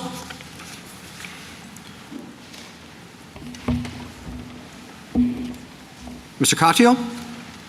Thank you, Mr. Chief Justice, and may it please the court. Tariffs are taxes. They take dollars from Americans' pockets and deposit them in the U.S. Treasury. Our founders gave that taxing power to Congress alone. Yet here, the president bypassed Congress and imposed one of the largest tax increases in our lifetimes. Many doctrines explain why this is illegal, like the presumption that Congress speaks clearly when it imposes taxes and duties, and the major questions doctrine. But it comes down to common sense. It's simply implausible that in enacting IEEPA, Congress handed the president the power to overhaul the entire tariff system and the American economy in the process, allowing him to set and reset tariffs on any and every product from any and every country at any and all times. And as Justices Gorsuch and Barrett just said, this is a one-way ratchet. We will never get this power back if the government wins this case. What president wouldn't veto legislation to rein this power in and pull out the tariff power? IEEPA is a sanction statute. It's not a tax statute where Congress gave away the store. Congress knows exactly how to delegate its tariff powers every time for 238 years. It's done so explicitly, always with real limits. IEEPA looks nothing like those laws. It uses regulate, which Congress has used hundreds of times, never once to include tariffs, and it lacks the limits of every other tariff statute. And that is why, even though presidents have used IEEPA to impose economic sanctions thousands of times, no president in IEEPA's 50-year lifetime has ever tried to impose tariffs. And the president bypassed statutes that do address tariffs, like Section 122 for large and serious trade deficits, but that imposes a clear guardrail, 15% cap, 150-day limit. This is Youngstown at its lowest ebb. If the government wins, another president could declare a climate emergency and impose huge tariffs without fines or without floors or ceilings, as Justice Gorsuch said. My friend's answer, this administration would declare it a hoax. The next president may not quite say that. This is an open-ended power to junk the tariff laws and is certainly not conveyed by the word regulate. I welcome the court's questions. Wouldn't your argument also apply to embargoes? So, and this is the argument in the fine dissent below, and I think there are three answers to that, Justice Thomas. The first is revenue raising. Embargoes stop the shipment. Tariffs start the tax bill. They are first and foremost ways of regulating revenue. As some of your own opinions said, this is the way we actually chiefly got revenue for the first 100 years of our republic. Tariffs are constitutionally special because our founders feared revenue raising, unlike embargoes. You know, there was no Boston embargo party, but there was certainly a Boston Tea Party. The second thing, textually, in the statute, it's different. Regulate appears in a cluster of verbs, as was said before, investigate, block, nullify, and the like. They describe embargo-like controls, prevent and prohibit, for example. But they don't describe revenue exactions. That's Justice Kagan's point. The one verb that's missing here is anything about raising revenue whatsoever. Another point, congressional displacement. Today, there is a whole host of statutes in the tariff architecture of Title 19, which both expressly confer the power to tariff and always impose clear limits. Embargoes by the president, embargoes don't have any of that. They don't set aside that whole thing. If you look at the Learning Resources brief at page 5, it goes through these statutes in detail. Section 122 expressly says duties and then limits it, 15%, 150 days. Section 201, any duty on the imported article, but it requires ITC findings. Section 301, impose duties. That's the language of the statute, but all sorts of procedural restrictions. Section 338, the same. I can go through this, and I could start, by the way, Justice Thomas, with the statutes at the founding, all of which expressly said the word tariff or an equivalent. Let's go back to your non-delegation point. It would seem that if the tariff power cannot be delegated, your argument on non-delegation would also have to apply to embargoes and to quotas. No, Your Honor, because I think tariffs, because they're uniquely revenue raising, impose special, unique concerns that go back to our founding.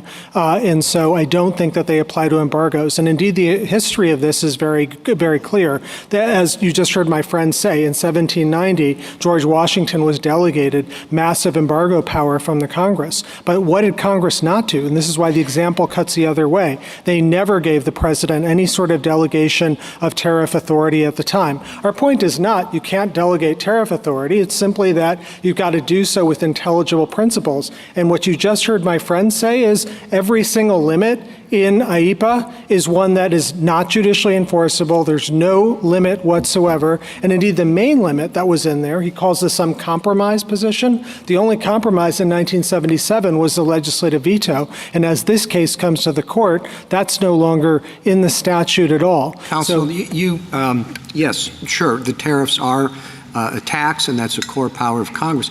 But they're a foreign-facing tax, right? And that foreign affairs is a core power of the executive.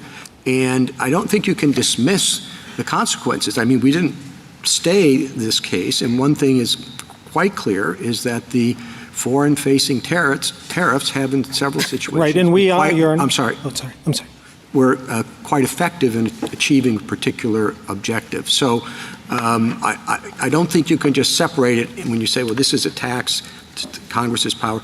It implicates very directly the president's foreign affairs power. Yeah. Mr. Chief Justice, we don't disagree with a large part of that. We think instead of thinking about foreign versus domestic, the better way of thinking about it is Article 1 versus Article 2. And as my friend finally conceded to Justice Gorsuch, there is no Article 2 power here, at least when we're talking about peacetime. Well, you don't agree with a large part. What's the little part that you do disagree with? We agree with the idea that tariffs have foreign policy implications. Absolutely. Our founders recognize that. That's in the Federalist Papers. But nonetheless, they exclusively committed that power to the Congress in Article 1, Section 8, and gave it as its first power. So when you hear my friends cite cases like Egan and Garamendi, they just don't apply to this specific, unique situation in which Congress is given that power. And if you were tempted by this, I think the best place to look is Youngstown, because what Justice Jackson said, and I was surprised that he quoted pages 652, to, because what Justice Jackson said is, quote, emergency powers tend to kindle emergencies, so it's essential the public may know the extent and limitations of the powers that can be asserted, and persons affected may be informed from the statute of its rights and duties. And Justice Jackson went on to say there that it's notable our founders didn't give the president revenue-raising power even in a time of war. Can I just get a clarification of your answer, which is you agree if the word tariff were in the statute, that would be acceptable and constitutionally permissible, correct? No, it'd be constitutionally permissible. The question would then be, is the open-ended assertion of power here, because every other tariff I statute get as has applied to this limitations. case, but the general point is, yes, Congress, you said it's assigned to Congress, but Congress can grant authority to presidents to impose tariffs. Absolutely. As a general proposition. Absolutely. Okay, so we have to figure out then what regulate importation means. And you've heard my questions. If this statute came out of nowhere in 1977, I think your case would be, obviously stronger. We have to figure out, at least I want to figure out what the Nixon precedent stands for and what Algonquin stands for. On the Nixon precedent, the question is, I think, was Congress aware of that, meaning that when they used regulated importation and it's now being used to encompass tariffs, that's not unheralded because Congress was well aware.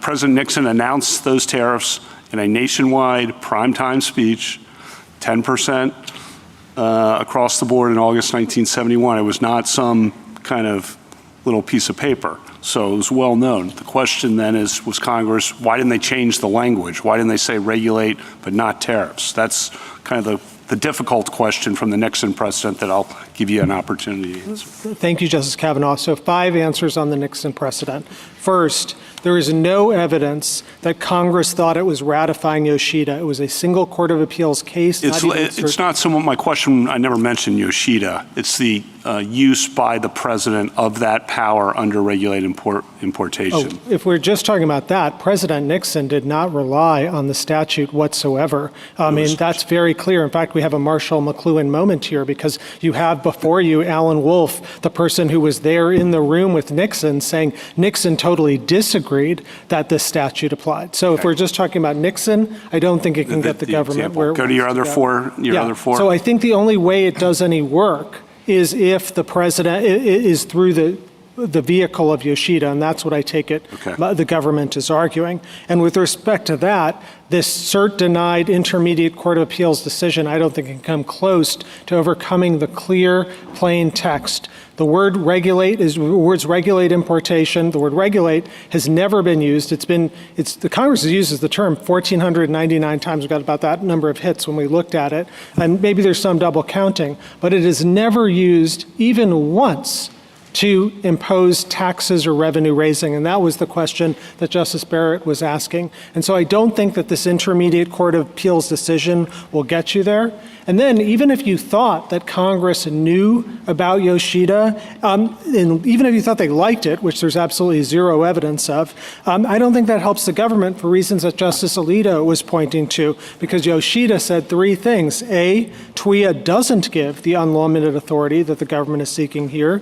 B, they were only upholding the limited specific assertion of authority that President Nixon sought there. And third, going forward, the solution, they said in footnote 33, was to use Section 122 of the 1974 Trade Act, 15%, 150 days. So we have no problem with the president doing that. It's just that this president has torn up the entire tariff architecture. For example, he's tariffing Switzerland, one of our allies, which we have a trade surplus, 39%. That is just not something that any president has ever had the power to do in our history. And the idea that Congress, by implication, did this in 1977 and handed him all this power, I think is really difficult. Just to ask the other. Go ahead. Let's start with just the bare statutory language. You have arguments about structure, you have arguments about history. There are strong arguments, but let's just start with the bare statutory language, regulate importation. if we disregard all of the rest, would you dispute that that would include the imposition of a fee? So if it's revenue, yeah, we do dispute that, absolutely. What if there were a statute that said, I mean, suppose that there's a particular national park that's very crowded, and Congress passes a statute that says the National Park Service may regulate admission to the park. Would you say, well, that does not allow them to impose a fee? So, Your Honor, sometimes we think of fees as not revenue raising, but rather capturing the cost of government services. In your example, the going to the park, that may, those kinds of cases, which I think. Suppose it goes beyond the cost of running the park.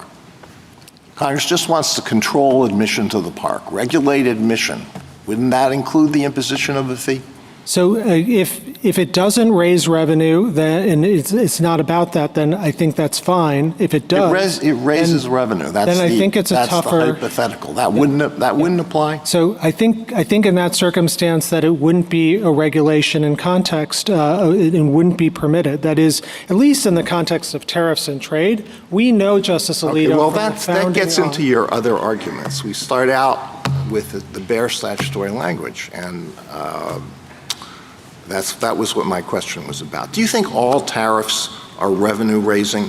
Suppose that instead of imposing these across the board tariffs, suppose that an executive order imposed a tariff on one particular country and provided that this would take effect in 90 days. And suppose that within those 90 days, an agreement is reached with that country so that no tariff is ever collected. Would that be a revenue-raising tariff? I take it the initial point and on its face, it is revenue raising, that's what it's for. And so I think that would. And look, I don't doubt that there are edge cases. That is what this court's confronted just recently in FCC versus Consumer Research. And you said, look, what is a tax? It's sometimes very hard. What is revenue raising? This is obviously revenue raising. Their own brief to the court says it's going to raise $4 trillion. And Justice Alito, you in your Consumers Research dissent, or Justice Gorsuch's dissent that you joined, said taxation is special and different. And it is the most powerful thing the government does. And the idea that Congress, when they know exactly how to write tariff and tax statutes, gave this power by implication through the word regulate, I think is very, very hard. Well, you cite many different statutory provisions that impose tariffs. And you have a point if that's the relevant universe. What if the relevant universe is tariffs that are imposed in emergency situations? Yes. So I think it cuts the other way. So, as Justice Jackson said, it's when you're in an emergency situation, the statutes actually have to speak with more precision. The public needs to know because emergencies beget emergencies. And I would say the best way of understanding what Congress does in emergencies is to look at their emergency statutes. Not one has ever given the president a taxation power or a tariff power. We've had all sorts of emergencies for 238 years. No president has ever said, oh, the way to deal with that is I need to have a tariff authority. And as Justice Sotomayor said, IEPA gives already a quota power, so you can get what the foreign policy piece of it is through that. I'd also say, Justice Alito, Dames and Moore, which the Chief Justice referred to earlier, I think is really important here because the Solicitor General in that case made a similar argument to what you just heard on the claims provisions. He said it falls within regulate. Regulate is a capacious term. He said, Justice Alito, what you said, this is an emergency situation. And he said you've got to defer to the president on a major issue of national security about this very statute. And what did the court do? It rejected those arguments and said IEPA doesn't cover this. You say that this is not, this case does not, these executive orders do not address an unusual and extraordinary threat. I understand that argument. Suppose that the facts were that it was suppose that there was an imminent threat of war, not a declared war, but an imminent threat of war with a very powerful enemy whose economy was heavily dependent on U.S. trade. Could a president under this provision impose a tariff as a way of trying to stave off that war? Or would you say no, the president lacks that power? Couldn't do tariff, but could do quota, embargo, all of those things. Could do all those things, but the president could not impose a tariff. There's That's the one thing he couldn't do. There's a category shift between a tariff and the other 8 powers in IEEPA because it is revenue raising. So it's not a difference in degree or something like that. That's why, I don't doubt tomorrow. Even if the purpose of this had nothing whatsoever to do with raising 1 penny. The president didn't want to raise 1 penny. The president wanted to deter aggression that would bring the United States into a war. You would say, no, can't do that. Yeah, Justice Alito, I think you've said many times the purpose isn't what you look at. You look to actually what the government is doing. And if you disagree, if you think if you ruled for us and the president says, I need this power, he can go across the street to Congress tomorrow and get it by a simple majority through reconciliation. But if you vote for them, this power, as Justice Gorsuch said, as Justice Barrett said, is going to be stuck with us forever. The power to jump. Can I ask you? I just wanted to give you a chance to address kind of the other argument that's been submerged here textually. Again, just bare text for a moment, okay? We've been focused on regulate importation, but actually the statute says the president may, by means of licenses or otherwise, regulate importation. And we've had some discussion today about the fact that maybe the president could simply recharacterize these tariffs as licenses or rejigger the scheme so that they are licenses. We've also heard the suggestion that otherwise, licenses and tariffs are very similar, so otherwise might encompass tariffs there. Thoughts? Yeah, a few thoughts, Justice Gorsuch. First is the SG is not even making that argument, and I think they're not making it for a number of reasons. One is that there's a strong presumption against reading statutes this way in the unique tax and duties context. Hartramp is one of those cases which says if there's doubt, you don't read the statute to confer such powers. Second, if you were to do that, it's open-ended. It allows, and this was your hypothetical, it allows under the word license them to tariff the world, Seems like you're putting a major questions thumb or an interpretive lens thumb on the plain text there. Is that fair? I think you could call it major questions. I just think it's like Justice Barrett said in Nebraska versus Biden, the most natural way of understanding what the statute is about. We're talking about, under the government's reading, a statute that gives the power to the president to junk the entire tariff. I understand that, but you're not disputing licenses or otherwise means what it says. You're saying that we should interpret that narrowly for particular reasons. So I think I am disputing it as well. I think the licenses, and this is something Justice Sotomayor was saying, don't expand the power. They are not verbs. And so it is limited to the 9 verbs there. No, I understand that. And so regulate, I don't think. Thank you. Yeah. Thank you, counsel. Justice Thomas, anything further?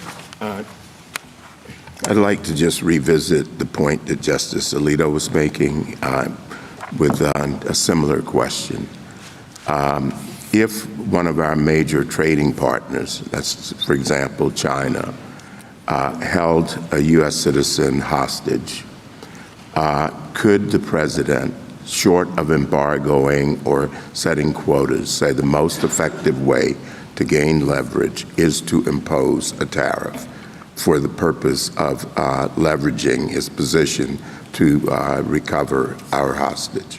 No, Your Honor. So tariffs are different because they're revenue raising, and I think it goes to the point I was saying to you in our very first colloquy, which is quotas, embargoes, and stuff are different for a different reason, which is there's a tariff architecture around Title 19, that in tariff would, like in your hypothetical, would supersede. And here the president is seeking the power to set aside all of our trade treaties unilaterally under the word regulate. I just don't think it can bear that weight.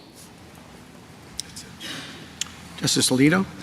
You mentioned other tariff provisions that you think would be rendered redundant if we adopted the government's interpretation of IEEPA. One that you didn't mention, which is discussed in an amicus brief, is Section 338 of the Tariff Act of 1930.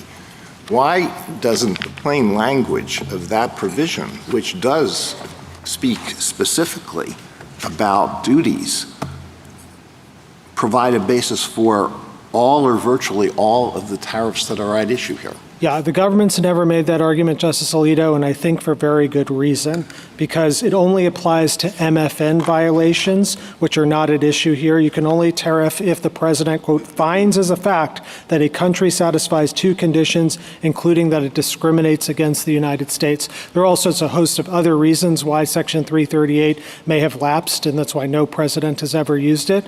But look, what is the argument that it's lapsed? It's regrettable. I mean, we put this case on a very expedited schedule, and therefore there are limitations on what and the parties' ability to answer each other's arguments or arguments that are made by amici. The amicus brief says that it hasn't lapsed. There are articles that say it hasn't lapsed. What is your argument? What is the basis for your argument that it lapsed? So two things, Justice Alito. Sections 252 and 301 have been understood by many to have superseded Section 338. And second, I don't think you have to get into this issue at all. We're not here saying that the government doesn't have a 338 power. That's something that can be decided by other courts at other times. As these folks come to the court, as the government comes to the court today, they're citing one statute and one statute only, IEPA, and we submit to you it doesn't come even close to authorizing these worldwide tariffs. Well, what if the president tomorrow were to say, I'm reissuing these executive orders and I'm invoking, in addition to other authorities, Section 338 of the Tariff Act, so 1930. I think at that point we'd have that case. I mean, I'm not here to say that 338 does or doesn't do one thing. I'm responding to the government's argument, which is the invocation of IEPA and IEPA alone. But perhaps that point, Justice Alito, may so give then the court some comfort. I mean, I understand party presentation and all of that, and not being a court of first view. But in these circumstances, if that were to happen, and it might be a realistic possibility, you think, well, okay, then the government would continue to try to collect these tariffs, and the plaintiffs here would have to go back to the Court of International Trade or the district court and challenge it again, and it would have to progress through those lower courts and come back to us when? A year from now? 6 months from now? While the tariffs continue to be collected and the amount that's at stake mounts into the billions. I mean, what are we at now? 100 billion? We get up to $1 trillion? That's what you're suggesting? So, Justice Alito, I think a few things. One is I think it's rich for the government to be making this argument about the refunds undermining us, because they opposed the preliminary injunction in this case by saying, oh, don't worry, we'll give the refunds later. And they sought a stay in the federal circuit on exactly that ground, which was you don't need to implement the federal circuit's decision because we'll give the refunds later on. And now they're suggesting— Well, that really wasn't my question, Mr. Katyal. The question was whether it would make more sense for us to address that, if that is a possible justification for these tariffs, for us to address that now and get it over with, rather than having this continue for who knows how long while it goes through the procedures in the lower courts. Justice Alito, I think that is forfeited 9 ways to Sunday. This amicus brief has been filed in every single stage of this case. The government's never embraced that argument. For them to be able to do so now, I think is way, way too late. But I do think if you ruled, as we're suggesting you do, against the government, they can go and try and seek to use other authorities, whether it's 338, Section 122, et cetera. Those are the ways prescribed by the Congress. And as Justice Kavanaugh was saying earlier, every other president has used all this suite of other authorities, 201 for steel, for autos and things like that, 301 for countries like China. This president has come along and said something different, and with all due respect, we don't think IEPA allows him to do this junking of the worldwide tariff architecture. And what was the view, what were the views of President Trump's immediate predecessors on the question of imposing tariffs or allowing free trade? What was their policy view on that question? There's been a variety of different views about that, but the executive order, my friend said, well, prior presidents had no occasion to use the tariff power, which is belied by the very executive order he's defending here, which says that the trade deficits have been large and persistent every single quarter since 1976. And we've had trade wars. President Reagan initiated different ones and the use of different authorities, but never once did a president try and seek a IEPA as the basis to rewrite the entire tariff code. I found it interesting to hear you make the non-delegation argument, Mr. Katyal. I wonder if you ever thought that your legacy as a constitutional advocate would be the man who revived the non-delegation argument. Heck yes, Justice Alito. I think Justice Gorsuch nailed it on the head when saying that when you're dealing with a statute that is this open-ended, unlike anything we've ever seen, to give the president this kind of power, yes, this isn't just delegation running riot, this is delegation that's a legislative application. Wouldn't you agree that statutes that confer on the president real emergency powers are often phrased much more broadly than other statutes? Isn't it the very nature of an emergency? I know you dispute the fact that this is a real emergency, maybe it's not, but isn't it the very nature of an emergency provision that is going to be more open-ended?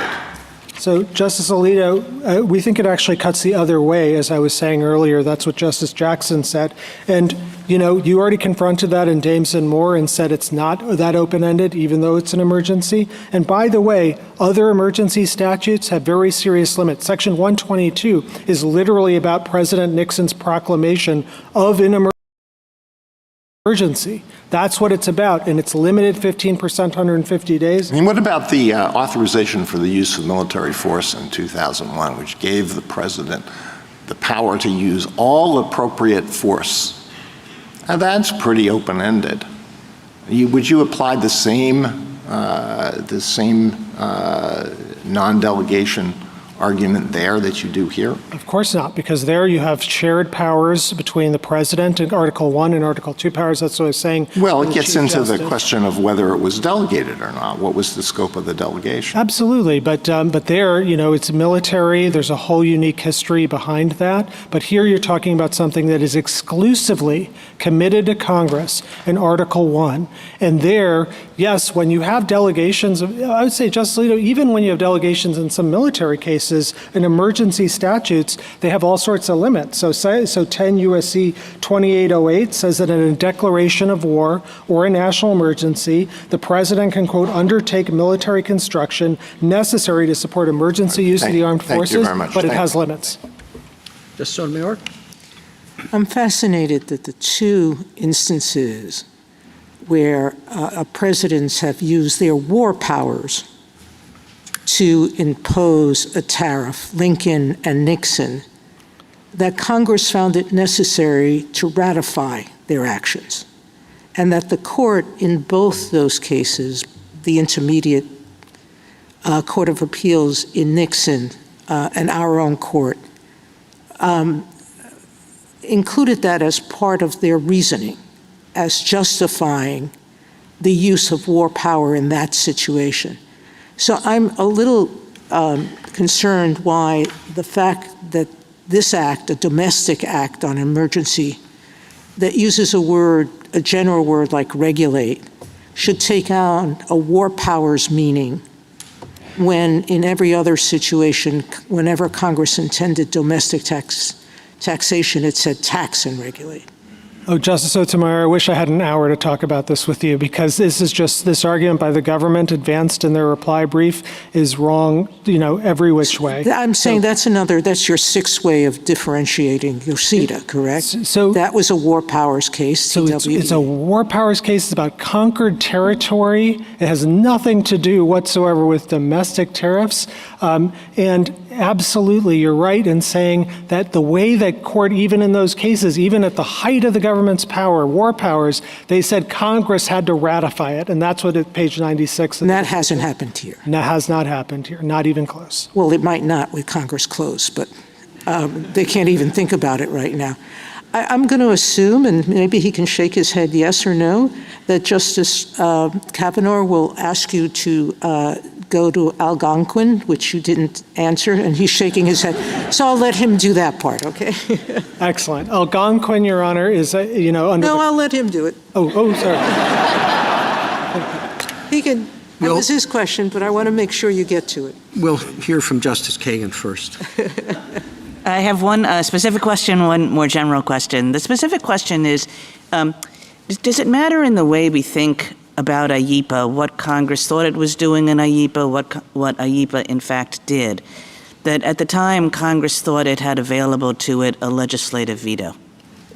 I do think it's relevant, at least for delegation purposes, because, as this case comes to the court, the one check that was in there, the so-called compromise, is a legislative veto which now no longer exists. And that's why I said to Justice Alito, this statute now looks unlike any other statute with respect to I guess I'm wondering whether, though, it cuts against you as well, that Congress thought it had a legislative veto, so didn't put in a variety of checks that it might have put in had it not thought it had a legislative veto. And, that's just tough luck on Congress now. Yeah, I don't think so. I mean, Justice Kagan, I think it's a very tough common sense argument to make because every single delegation of tariff power statute from Congress to the president always has limits, and including, Section 122 passed just right before IEPA had, in the case of the exact problem that this executive order is dealing with, large and serious trade deficits, it said the way to deal with it is 15%, 150 days. The idea that 3 years later they just said, oh no, junk the rule book, I think is very difficult, and no Congress, I think, would rely just on the legislative veto for such a thing of such momentous importance. As you said to my colleague earlier, why would any president look to all of the different tariff statutes in Title 19 if you can just IEPA them all, French Revolution them all? General Sauer rests a lot on the president's inherent authority. And I want to make sure I understand your answer to the Chief Justice and to Justice Alito as to where you think that authority exists in a way that actually would affect our interpretation of a statute and where you think it doesn't, and why this falls into the second category, given that, in General Sauer's view, this is obviously what the Chief Justice called foreign-facing. Yeah, so it may be foreign-facing, but there is still no Article II power whatsoever. There is no citation whatsoever in the government's brief to any notion that the president has Article II tariff authority. Now, look, I will say in wartime, conquered territory, maybe, but this is not a wartime or conquered territory statute. Or a use of the statute. They are tariffing the entire world in peacetime, and they are doing it, asserting a power that no president in our history has ever had. Even Justice Kavanaugh's example of Nixon, really far more limited, didn't blow past Congress's limits, as was said in Yoshida. This is a whole different animal. And maybe Congress has that power, as I agree with Justice Gorsuch. I don't think that it does, but boy, they got to say so really clearly. And here, there's nothing like that in the text of IEPA. Thank you. Justice Gorsuch? Well, I don't know if I agree with what you say, but at any rate, back to the plain language, and just stick with me for a moment. The Constitution says that Congress gets to regulate commerce. And everybody understood that meant and included the power to tariff. Story, Madison, okay? So that's sort of a problem, right? Regulate is a capacious verb. And then you've got the otherwise language as well, which we've sort of discussed. And just on the plain language, forget about the backdrop of major. Do you need major questions to win? I kind of think you might. No, I don't think so. I mean, if we did, I think we'd win for reasons expressed, but I don't think so at all. So, Justice Gorsuch, our position is not that regulate can never mean tax or tariff. Okay. Our brief at page 15 gives you an example. A president may regulate cars coming in to the city, and then if it adds by charging tolls or something like that, absolutely. In context, it does. Here, the context you're referring to, Story and so on, says nothing about this case. That is the constitutional context about Congress's use of power. But it's part of how we understand language is used, and it's relevant for that purpose. And then when you've got licenses, which are economically the same thing as, would you agree they're basically economically the same thing as tariffs? Sometimes they can be revenue Okay, so you've got raising. something that's economically identical to a tariff authorized by this statute. So- Where does that leave you? So let me, As a matter of plain let me language. take the question in two parts. One is about the word regulate, and the other is about licensing. With respect to the word regulate, when it's used in the constitutional sense, it's very different than the sense in IEPA that my friend is asserting. When we're asserting IEPA, we're talking about a statute that is granting the president massive powers. And so the relevant context that I think you look at in asking the question, what did Congress mean in 1977? The best context, the most natural context is, what does Congress say every time they grant the president such understand that. power? I understand. And then there's just one other point on this. Constitutions are read totally differently. Story and Madison are talking about the constitutional phrase, and as Chief Justice Marshall said in McCulloch, a constitution we're expounding, the prolixity of a legal code is the opposite of the way you read the I Constitution. do follow that argument. Okay. And But what about otherwise? Again, I just really want to make sure I understand. You say that there's a good reason why the Solicitor General didn't make that argument. I'll be curious to see what he has to say about that.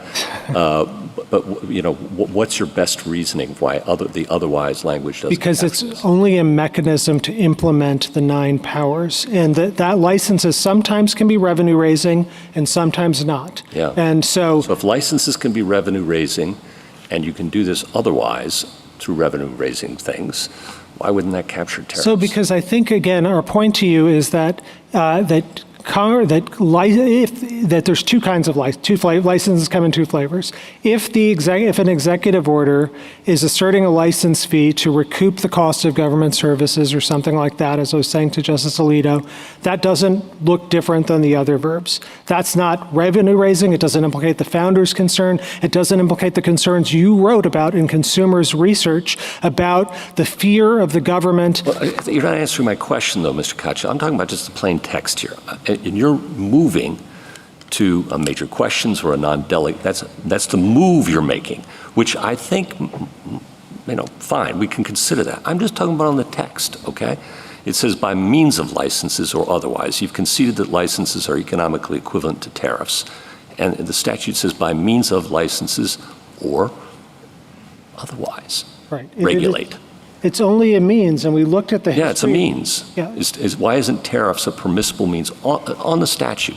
Because, again, it has to be related to the 9 powers that Well, are a given. license can be. We have to acknowledge that. And you've said a license can raise revenue, and you've said a license is equivalent to a tariff economically. So what about otherwise? So, Justice Gorsuch, if the license or the otherwise is raising revenue, then it is a difference in kind from the other verbs. And we looked at the history These of aren't verbs, licenses these are- under TWIA, and we were not able to find any involving licenses or license fees. Okay. Last question, a little further afield. The parties discussed a little bit the analogy to the Foreign Commerce Clause. Of course, next to it is the Indian Commerce Clause. And delegations there were very broad initially and involved licenses once again. And why shouldn't that inform our understanding of the Foreign Commerce Clause? I don't know that I have a position on that. It maybe is a little too afield for me to. Well, if the president has broad authority in one part of the Commerce Clause, why wouldn't he even in the next door neighbor? Oh, I see. Because here Congress has specifically been given the exclusive power over tariffs. And so if they're to part with it, I think as this court has said in J.W. Hampton, So which you'd is a say- tariffs case. You'd say the same principle would apply with tariffs with the Indian Commerce Clause. It's a tariff-specific argument. I think it's at least intelligible principles is what this court has used for tariffs specifically, and we think that's the way you should look at this. And then under intelligible principles, this is miles away from any delegation we have ever seen. Thank you. Justice Kavanaugh? Just on the Nixon point, because you said, I think, that the current tariffs are unprecedented. I mean, that was a 10% worldwide tax on every import into the United States, I believe. I mean, we don't need, I just think that's a fact. You have arguments about that. You made good arguments about that, but just wanted that point to be clear. On Algonquin, to pick up on Justice Sotomayor's kind assist, your argument here is that the statute has to use the word tariffs, I think, basically. And we went through Nixon and Yoshida, but then Algonquin, the statute for 232, does not use the word tariffs. It uses adjust imports. And President Ford had imposed, again, a pretty significant tariff on oil imports. It was challenged. It got to this court. The attorneys standing where you are stood up and said the license fee now before the court involves the broadest exercise of the tariff power in the history of the American Republic. In fact, we would have to go back to George III's stamp tax to determine as broad an executive power as claimed in this case. The statute is a simple one. It does not mention the tariff on its face. The argument there was the word tariff was not mentioned, used to adjust imports. The court, obviously 9-0, rejects that argument, in part because, as others have pointed out, the court does a lot of questioning, well, what's the difference between a quota and a tariff? And what's the difference between an embargo and a tariff? And so when the court writes the opinion, it says we find no support in the language of the statute, for respondents' contention that the authorization of the president to adjust imports should be read to encompass only quantitative methods, i.e. quotas, as opposed to monetary methods, i.e. license fees, of effecting such adjustments. So, on your basic point that you need the word tariff, Algonquin says you don't need the word tariff. And that was President Ford's oil imports. It's 9-0. The oral argument goes through this. Your answer. There's a lot there, Justice Kavanaugh, so please bear with me. First, I'd like to clarify what our position is generally and then deal with Algonquin. Our position is not that you have to use the word tariff or any other magic word. It's true that Congress has used a specialized vocabulary since the founding, since 1790, using words like tariffs or duties. But as I was saying earlier to Justice Gorsuch, you could even use the word regulate, as our page 15 of our brief says. Or you could even imagine something that says, quote, the president may regulate importation by requiring importers to pay 10% of the value of goods to the Treasury. So I don't think you have to use any particular word. The question is in context, Algonquin didn't have anything like that, but keep going. So Algonquin does have, I think, a context that's miles apart from what the government is seeking here to do with IEPA. So first of all, it is a common sense statute. I understand there's some rhetoric by, common sense reading of the statute, I know there's some rhetoric by the lawyer who stood here before, which is of course forgivable. But it was a statute about one product. 232 is article by article. It's one product. This is a billion products or even more that the government is seeking. The Algonquin was expressly a trade statute. It was the 1962 Trade Act. It's everything this case isn't. Algonquin had a specific reference to the word duties in a separate provision. Algonquin had a legislative history that was clear as day that the president was given this power. And I understand this court today doesn't look to the legislative history, but the way Algonquin got to where it was by saying the legislative history, the chief sponsor of the act. I think I'll disagree with you on that. It does a plain text and then says, is there anything in the legislative history to defeat the plain text? So I disagree pretty strongly with you on that, but it doesn't defeat your point. Keep going. Okay, so I'd also say, maybe the most important point, 232, our argument is not just that you have to specifically authorize a tariff with some sort of word, but also that one way of understanding whether Congress is delegating its awesome tariff power, its awesome taxing powers, to ask, are there limits to what Congress has put in? And in Algonquin, in Section 232, the court points to and goes painstakingly through all the limits. The first words of the decision are all about how constrained the statute is. It's a reticulated scheme. The cabinet secretaries have to make certain findings. There are specific statutory factors Congress says the president must look at before acting. There are public hearings. There are limited remedies, quote, to the extent necessary. All of that is in the statute. All of that is in the Algonquin opinion. None of it is in IEPA. That's the problem. And that's why, just like Dames and Moore, the Algonquin case said this is a very limited decision, limited just to the facts. Thank you. Justice Barrett? So this license thing is important to me. And do you agree that pursuant to IEPA, the president could regulate commerce by imposing a license fee? I'm sorry, could you say that again? Could the president regulate commerce under IEPA by using a licensing fee? Not a fee. So I should have said this earlier, but license is different from a licensing fee. IEPA and TWIA authorize licenses, not license fees, and no president has ever charged, to my knowledge, fees under those two statutes for the licenses. So fees impermissible, licenses okay. Fees permissible if they cover the costs of the scheme? Might be. I mean, but once they start revenue raising, you implicate the most serious concerns. But I thought you conceded to Justice Gorsuch there was no difference between a tariff and a licensing fee, functionally. If the licensing fee is just to, I didn't concede that. Okay. So if the licensing fee is just to recoup the cost of government services, I think that may be okay. I don't think you need to get into it. Here, the government is asserting a power which they say in their briefs to you raises $4 trillion.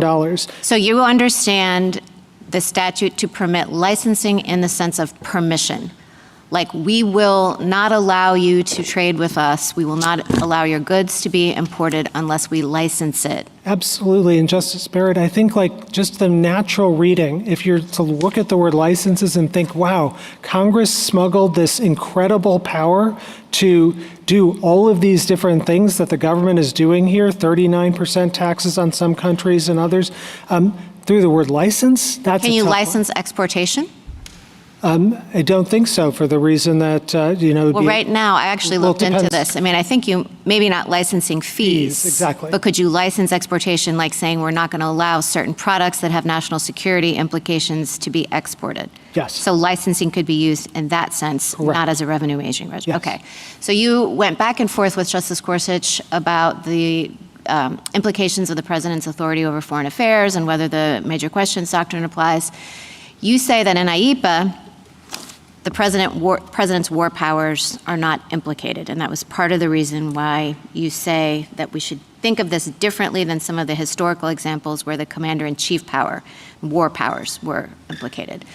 But the same language appears in the Trading with the Enemies Act, in which war powers would be implicated. So do you think the language should be, and of course that is what President Nixon relied on, so do you think that the language would be interpreted differently in that context, even though the commander-in-chief power and the war power would be implicated? 100%, I think it would be interpreted differently. Justice Jackson. Same regulate commerce language. Yes, because once you're carrying over wartime precedents to peacetime for Okay, reasons. I don't understand that then, because everybody agrees the language came, in IEPA, came from the Trading with the Enemy Act. So you're saying it has one meaning in the Trading with the Enemy Act and a different meaning in IEPA, that same regulate commerce? No, I think that the conquered territory language and all of that may go to the president's Article 2 powers as inherent powers in conquered territory, but I don't think it gets the government where they need to go. The CAC brief and the brief by Professor Paul Stephen goes through and explains why in 1933, when Congress decided to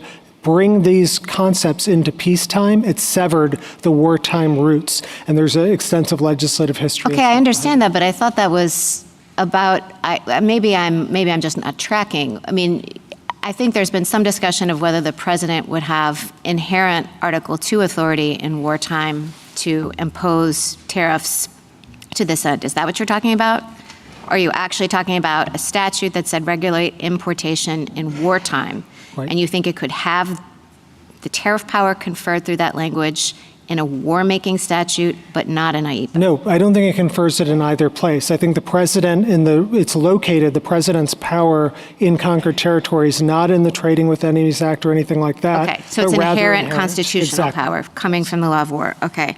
And then if you win, tell me how the reimbursement process would work. Would it be a complete mess? I mean, you're saying before the government promised reimbursement, and now you're saying, well, that's rich, but how would this work? It seems to me like it could be a mess. So the first thing I'd say is that just underscores just how major a question this is. The very fact that you were dealing with this with quotas, there's no refund process to the tunes of billions of dollars or embargoes, but there is here.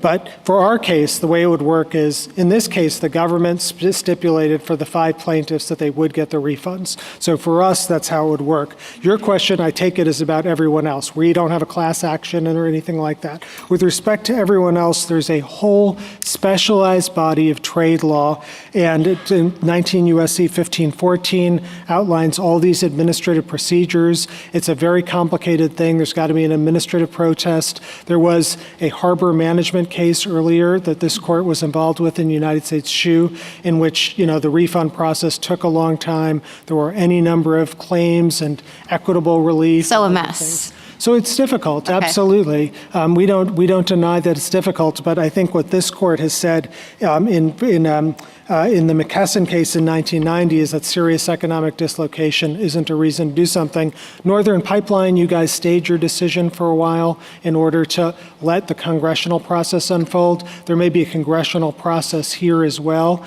You may be able to also be that this court could limit its decision to prospective relief under the John Q. Hammonds case. So there's lots of possibilities. Justice Jackson? So I think I read Algonquin differently than Justice Kavanaugh. When I look at its analysis, it absolutely does a textual review, but then it says, quote, turning from Section 232's language to its legislative history, again, there is much to suggest that the president's authority extends to the imposition of monetary exactions. And I appreciate that perhaps that factor is no longer in vogue, but did you look into the legislative history here to determine whether there is anything that supports the conclusion that Congress actually intended for this IEPA statute to allow or authorize the president to impose these tariffs? I did, and if I blinked, I would miss it because it was virtually nothing. And in fact, both page 2 of both the House and Senate report outline all of the powers that are given under IEPA, and none of them have tariff. There's one brief mention of tariff in the legislative history, but nothing else. And by the way, IEPA passed by voice vote. It was, there was not controversial. We don't deny IEPA as a big, major statute, but the question is, did it authorize tariffs? One of the most contested things since our founding. And you say there's nothing in the legislative history to suggest it. Now, to the extent that Congress did authorize the president to do something, that those verbs are there, that the Congress was giving the president some authority, do you see a theme connecting those verbs? What was Congress trying to do? And let me just say that I see in the Senate report, which I mentioned earlier, that Congress says that it was trying to give the president the authority to, quote, control or freeze property transactions where a foreign interest is involved. And that seems to dovetail with the verbs that are being used in the statute, but what's your view of what Congress was trying to do with this legislation? That's exactly right. They're responding to all sorts of foreign policy emergencies and foreign threats, and they're giving the president economic sanctions power. So what does the word regulate importation do under that framework? If we understand that Congress was trying to give this kind of embargo authority in the time of an emergency, when it says regulate importation, what was it envisioning? It was envisioning all the things that the president since 1977, going back to Justice Kavanaugh's question, have used it for. So they've used it for quotas, like limitations on the number of goods. They've used it for screening and reporting requirements, like Executive Order 12284 about reporting property of the Shaw. And they've used it for standards, like domestic safety standards, environmental standards, labor requirements. They've used it for embargoes. So all of those are things that I think Congress had in mind in IEPA, and I think the proof of this, that it's not this massive statute that allows the government to do anything, is Dames and Moore itself, because this court rejected the idea that regulate includes the claims extinguishment that was at issue in that case. It's a much more limited statute. And Justice Jackson, there was a predecessor, Justice Jackson, who said, that, quote, for all all its defects, delays, and inconveniences, men have discovered no technique for long preserving free government except that the executive be under the law and that the law be made by parliamentary deliberations. Such institutions may be destined to pass away, but it is the duty of this court to be last, not first, to give it up. And I take it my friend's argument on the other side is in deep tension with Youngstown and that canonical principle. Thank you. Thank you, counsel.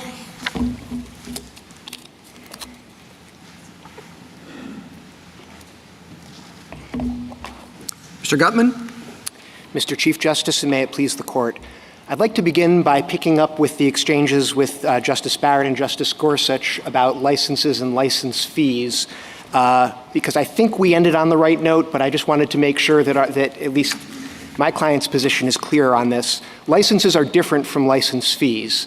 And I am not aware of any history in the 5 decades that IEPA has been in force of any fees charged for the licenses under this statute. This is a statute that licenses can be used, for example, the president might ban certain transactions with a foreign country, but then grant licenses to do them for humanitarian reasons.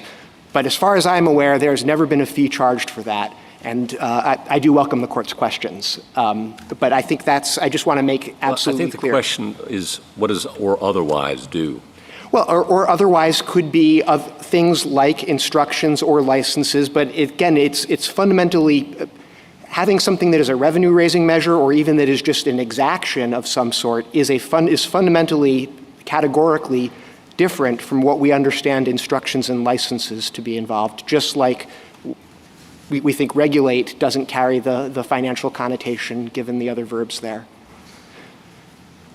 If I could turn to some of the 19th century history that we were discussing as well, because I think there may be a little bit more to add there. The 19th century cases about the president's inherent Article II authority with respect to, in a wartime, with respect to importation is not the power to impose tariffs on imports coming into the United States. That is not what any of those cases were about. They were about the president's power, in a wartime as an occupying military force to impose tariffs in occupied territory, that in Mexico, in the Philippines, in California. The Civil War case might be the closest case, but even there, what we were talking about were essentially, there were licensing fees, but they were export fees. They were fees that were being imposed on the exportation of cotton from the occupied South into the North. And so I don't think any of that provides authority for this general notion that there is a background principle that the president, even in wartime, has an Article II authority to impose tariffs, certainly without the consent of Congress. So you agree, I assume, given all the verbs on this list, that the president could do something like just shut down all trade between us and, say, China, right? Yes. I mean, there are other limitations in the statute. Okay, so doesn't it seem, and I think this is one of the points that Algonquin makes, and I think it's a point that Justice Kavanaugh was making, doesn't it seem then, I mean, I don't want to use the phrase lesser power, lesser included measure, but doesn't it seem like it would make sense then that Congress would want the president to use something that was less, weaker medicine than completely shutting down trade as leverage to try to get a foreign nation to do something? And the president can in the form of, for example, quotas. But what makes an embargo or quotas fundamentally different from tariffs, as my friend has already explained, is the revenue-raising aspect of that. That makes it a far more significant power. It creates additional danger of overuse. And I think the other point, as Justice Jackson was pointing out, is that it cedes control over whether the transaction occurs from the government to the individuals engaging in this transaction. And that is not what IEPA is intended. What makes something revenue-raising? I mean, fees raise money, and unless they're going to be kind of one-to-one, this is exactly what it costs. I mean, it might raise some surplus. It might raise some extra. So is it the purpose? If the purpose of the fee or the tariff is to raise money, Is it the purpose that makes it revenue raising, or is it just the fact of surplus created that goes to the Treasury? Like, how do we decide this? Yes, I think it's the effect. And to be clear, I think there would be a serious difficulty with interpreting any of these words, even to allow revenue neutral exactions here, because none of them, and again, as far as I'm aware, IEPA has never been used in that way. But I don't Not think even a processing fee? I am not aware of any use of that sort of under IEPA. But even if that is permissible, I think that's permissible precisely because it doesn't have the effect of raising revenue. Mr. Katyal referred to common sense several times, and I want to pick up on Justice Barrett's question because your interpretation of the statute, as she pointed out, would allow the president to shut down all trade with every other country in the world, or to impose some significant quota on imports from every other country in the world, but would not allow a 1% tariff. And that leaves, in the government's words in its brief, an odd donut hole in the statute. Why would a rational Congress say, yeah, we're going to give the president the power to shut down trade? I mean, think about the effects, but you're admitting that power's in there. Yeah. But can't do a 1% tariff. That doesn't seem, but I want to get your answer, to have a lot of common sense behind it. I think it absolutely does because it's a fundamentally different power. It's not a donut hole. It's a different kind of pastry. And on that power, that's a good one. On that power, though, and you've said this many times, and Mr. Katyal too, and look, I get this, obviously, but the court has repeatedly said a tariff on foreign imports is an exercise of the commerce power, not of the taxation power. And I'm repeating some, but John Marshall said that, and Joseph Story, and Chief Justice Hughes in the 1933 case, and we've said that quite a bit of time, which seems to at least undermine a bit your point that it's an entirely different power, because if it is foreign commerce power, it's the same power that Justice Barrett was talking about of just embargoing trade with the entire world, which you admit is in this statute. Well, there are a couple of points in there, and I'll try to get to all of them, but I mean, I think all of us agree that context is what matters here, and that you certainly could use the word regulate to talk about a tariffing power, like you could use it to talk about a taxing power. I mean, we impose taxes for regulatory purposes as well. But the federal government hasn't identified a single other federal statute that uses the term regulate to authorize tariffs or taxes. That is just a different kind of power. And I thought your point in response to Justice Kavanaugh, it's a different kind of power because the power that's being authorized by this statute is the power to control or freeze trade. That's what Congress was getting at. And so if that's true, then we have to read regulate in that context. That's exactly right. And I think the reason, getting back to common sense as to why a legislature might authorize that, is that you might not fear abuse of that power in the same way that you would be concerned about abuse of a power to impose unlimited taxes with sort of no controlling principles. Well, why is that? Because, I mean, there is a sort of commonsensical intuition that one is, in Justice Kavanaugh's example, that one is greater and one is lesser. So why is that not right? Because, to be blunt about it, there's nothing, one of them there's something in it for the government and one of them there isn't. Actions that bring in revenue from the pockets of taxpayers to the Treasury pose a different set of concerns. Our framers were very concerned about that. A different set of concerns, how, why? Because they bring in revenue. And because that creates Well, that seems a little tautological. Like, why is it that the revenue raisers are in a different category? Because if there is some sort of international emergency and the appropriate way to deal with it is to make sure that no more than 1,000 of this product comes into this country at a particular time, this statute gives the president the power to ensure that exactly no more than 1,000 come in at this time. Setting a tariff doesn't ensure that only 1,000 will come into this country. It cedes control over whether the transaction occurs. And what it does is it then adds revenue to the Treasury, and that is again something that our framers thought was extremely important and a core Article 1. But Algonquin, I mean, this kind of goes back to Justice Kavanaugh's point. Algonquin rejects the idea that it was impermissible to use the fees, and we can call them, license fees that functioned as tariffs or duties in that case, whatever. But Algonquin said that Congress could use the exaction of money to control quantity. And I hear what you're saying is like, well, you can control quantity by numbers by imposing hard limits, but not by money. But that's not what Algonquin said. So I guess, why? Well, and I don't mean to suggest that you can't use exactions to control quantity. What I think Algonquin just shows the importance of context. It might be perfectly natural to read a phrase like adjust imports in the context of a statute that talks about tariffs, in the context of the Trade Expansion Act that has all sorts of provisions about tariffs and about the president adjusting tariff rates.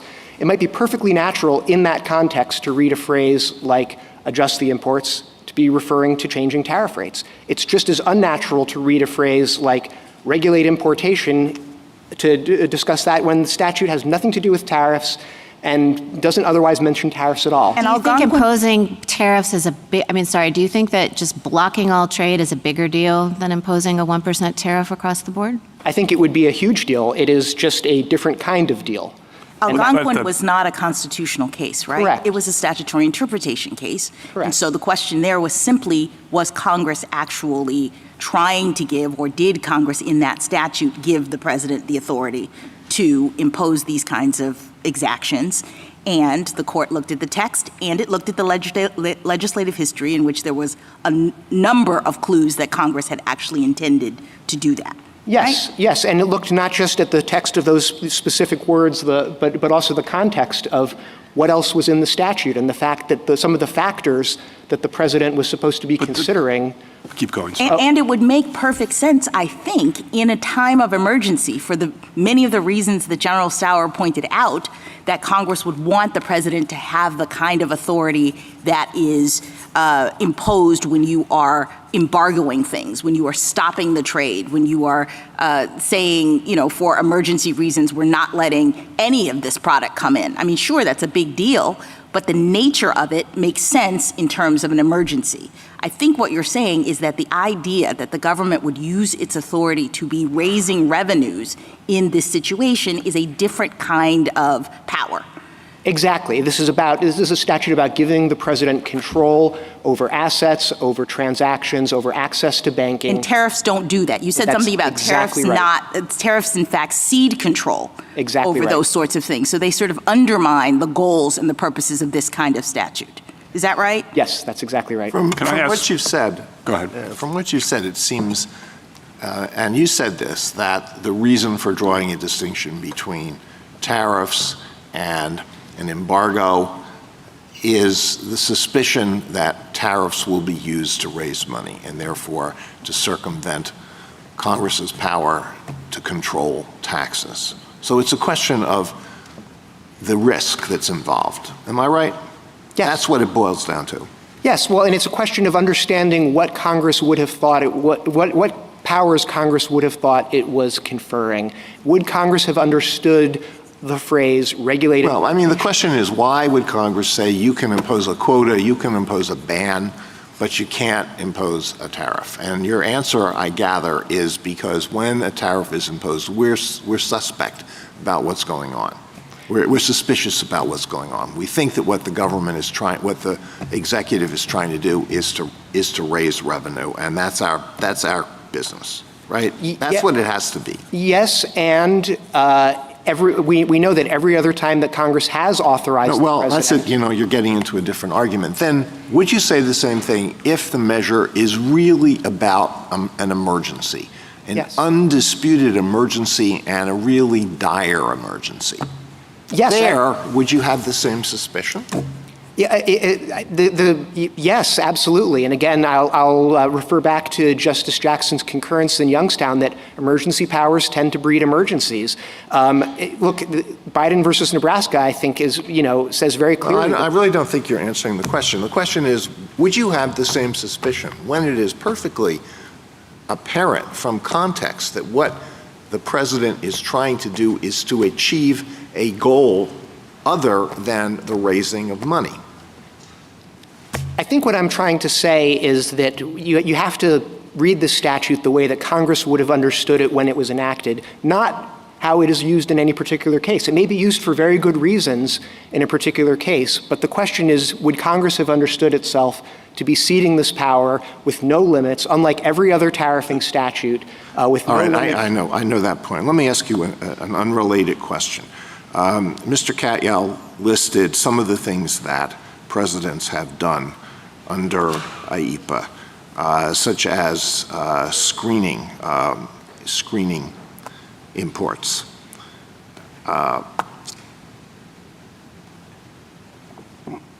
Do any of the other verbs in IEPA talk about could screening of imports be done under any of the other verbs in IEPA?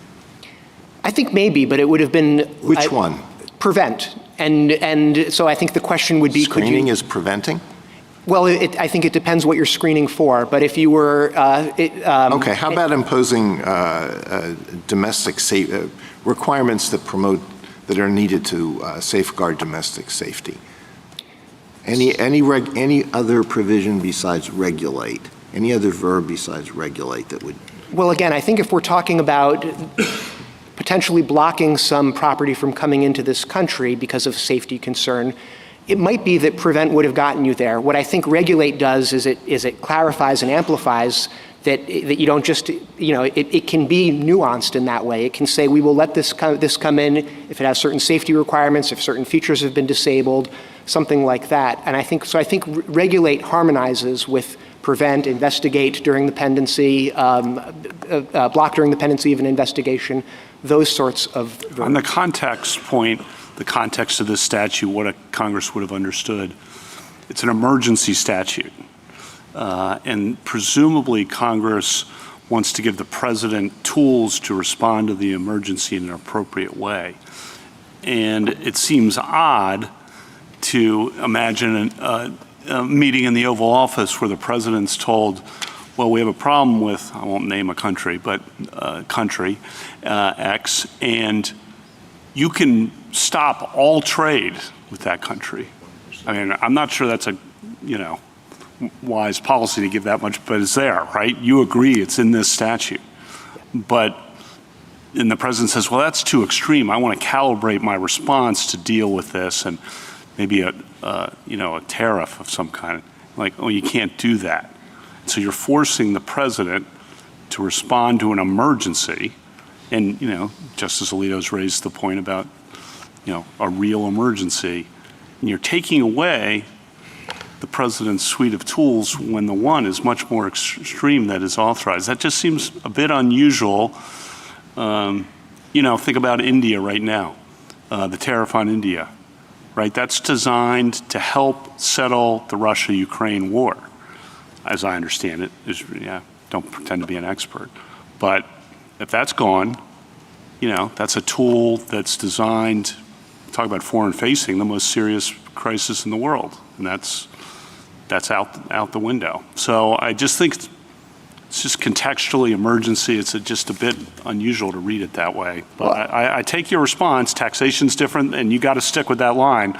No, and I don't think it's just that. Because I do think it's that, but it's also that there are a range of tools that are more calibrated that the president can do. It doesn't have to be a complete embargo. It could be limits on particular kinds of products. It could be quantity. I get it, but in the history of trade efforts to respond and push back, you're taking one away. And the president, and there are many other statutes that might apply depending on the exact circumstances, 201, 301, 230. Counsel, I think what we're forgetting here is a very fundamental point, which is the Constitution is structured so that if I'm going to be asked to pay for something as a citizen, that it's through a bill that is generated through Congress and the president has the power to veto it or not. But I'm not going to be taxed unless both houses, the executive and the legislature, have made that choice, correct? That's exactly right. So there is something, it's not just the taxing power, qua taxing power. The question is, do we permit the president to use the taxing power to affect his personal choices of what is good policy for me to pay for? That's exactly right. The question is who decides. Who decides and under what circumstances? Now, with respect to this, I mean, I'm not even going to the pretext argument, okay? But the president threatened to impose a 10% tax on Canada for an ad it ran on tariffs during the World Series. He imposed a 40% tax on Brazil because its Supreme Court permitted the prosecution of one of its former presidents for criminal activity. The point is, those may be good policies, but does a statute that gives without limit the power to a president to impose this kind of tax, does it require more than the word regulate? Exactly. That's your point. Yes. Thank you, counsel. Did Mr. Katyal say anything this morning with which you disagree? No, I think we cleared up any maybe potential disagreement about licensing fees, but I think we all agree on that. Okay. Justice Thomas? Anything further? Justice King? Briefly. Justice Gorsuch? Thank you, Chief. So I just want to follow up on Justice Sotomayor's question at the end of a long afternoon. It does seem to me, and tell me if I'm wrong, that a really key part of the context here, if not the dispositive one for you, is the constitutional assignment of the taxing power to Congress. The power to reach into the pockets of the American people is just different, and it's been different since the founding and the Navigation Acts that were part of the spark of the American Revolution, where Parliament asserted the power to tax to regulate commerce. Some of those were revenue raising, some of them didn't raise a lot of revenue. We had a lot of pirates in America at the time. And Americans thought even Parliament couldn't do that, that had to be done locally through our elected representatives. Isn't that really the major questions, non-delegation, whatever you want to describe it, isn't that what's really animating your argument today? I think it's a huge piece of what's animating our argument. Thank you. Ms. Kavanaugh? Justice Jackson? Can I just invite you briefly to address your kind of second-tier arguments, assuming that the president can impose these sorts of tariffs? Why do you think, for example, that the trafficking tariff here does not deal with the drug trafficking emergency for the purpose of this analysis? So it doesn't deal with it because it's not a sanction imposed against traffickers.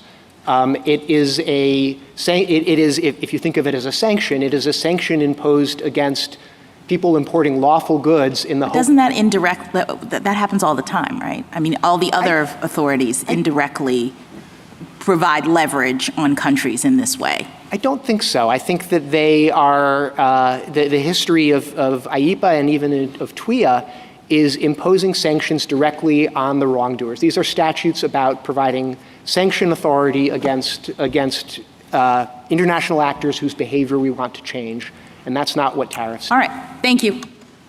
Thank you, counsel. Rebuttal, General Sauer? Thank you, Mr. Chief Justice. Just 3 points. One, an interpretive point. The statutory language here is regulate importation, and again, by means of instruments, licenses, or otherwise. Their argument is that that phrase carries with it a whole host of unenumerated forms of regulation, including quotas, licenses apparently that come with fees as long as they're sort of profit neutral fees, environmental restrictions, qualitative restrictions, reports, and so forth. It's just that the one form of regulation that they would not include is tariff regulation, which of course is the quintessential, most historically tested method of regulating imports. And so that additional phrase about, by means of instruments, licenses, or otherwise, really sort of reinforces the plain meaning, the ordinary, natural meaning of regulated importation here. So when it comes to just the plain text of the statute, their argument is a donut-type argument, and it's not an argument that does justice to the statute's plain text. On the non-delegation point, Justice Gorsuch, you alluded to the founding era delegations of the Indian commerce power, and I just remind the court that in 1790, in July of 1790, Congress passed a statute that essentially delegated to President Washington essentially the entire scope of the Indian commerce power. He said you can do commerce with Indians if you have a license that you had to pay a fee for, and that will be subject to such rules and regulations as the president makes with no further guidance. So when it comes to this foreign-facing there, it's obviously analogous because it's the Indian tribes, not foreign sovereigns, but this foreign-facing situation, we have a very sort of deep and profound historical pedigree through broad delegations of the regulation of commerce, right? The foreign commerce power, in that case, the Indian commerce power. And that ties, I think, to what I take to be the main theme of the arguments on the other side. And I think that Mr. Katyal started by saying tariffs are taxes. And I want to complete the answer I think I was giving to the Chief Justice when I got interrupted is, if you look at these tariffs, these policies, it is clear that these policies are most effective if nobody ever pays the tariff. If it never raises a dime of revenue, these are the most effective use of this particular policy. And I said there's two buckets there. One is, first of all, when it comes to the trade deficit emergency, if no one ever pays the tariff, but instead they direct their consumption domestically and spur the creation of the rebuilding of our hollowed out manufacturing base, that directly addresses the crisis. It's more effective if no one ever pays the tariff. That's the point of it, really. That's a fundamental point of it. And that's one piece of these. And then as to both of them, as to both of the declared emergencies, the tariffs are an incentive, a pressure point, leverage, bargaining chip, as the court said in Dames and Moore, to get countries to change their behavior to address the foreign arising emergencies. So if you look, for example, to take a historical example, last week's trade deal with China, it unlocked access to rare earth minerals, which of course have a critical national security aspect to them, and it got China for the very first time to change its policy with respect to fentanyl precursors, which is a crucial piece of that. Those tariffs, if no one ever collects them, but the threat of imposing those tariffs gets China and our other trading partners across the world to change their behaviors in a way that addresses this, then that's the most effective use of the policy. So they're clearly regulatory tariffs, not taxes. They are not, they're not an exercise of the power to tax. They are the exercise of the power to regulate foreign commerce. And that's why the statute says regulate. It doesn't say tax, it says regulate. And for that reason, we are squarely within the tradition that I was talking about before of very broad, historically very broad delegations of the power to regulate foreign commerce to the president because he has inherent Article II authority in the area of foreign affairs, although not that. It has to be delegated to him, otherwise the delegation would be superfluous. And for all those reasons, we ask the court to reverse both the decisions below. Thank you, counsel. The case is submitted.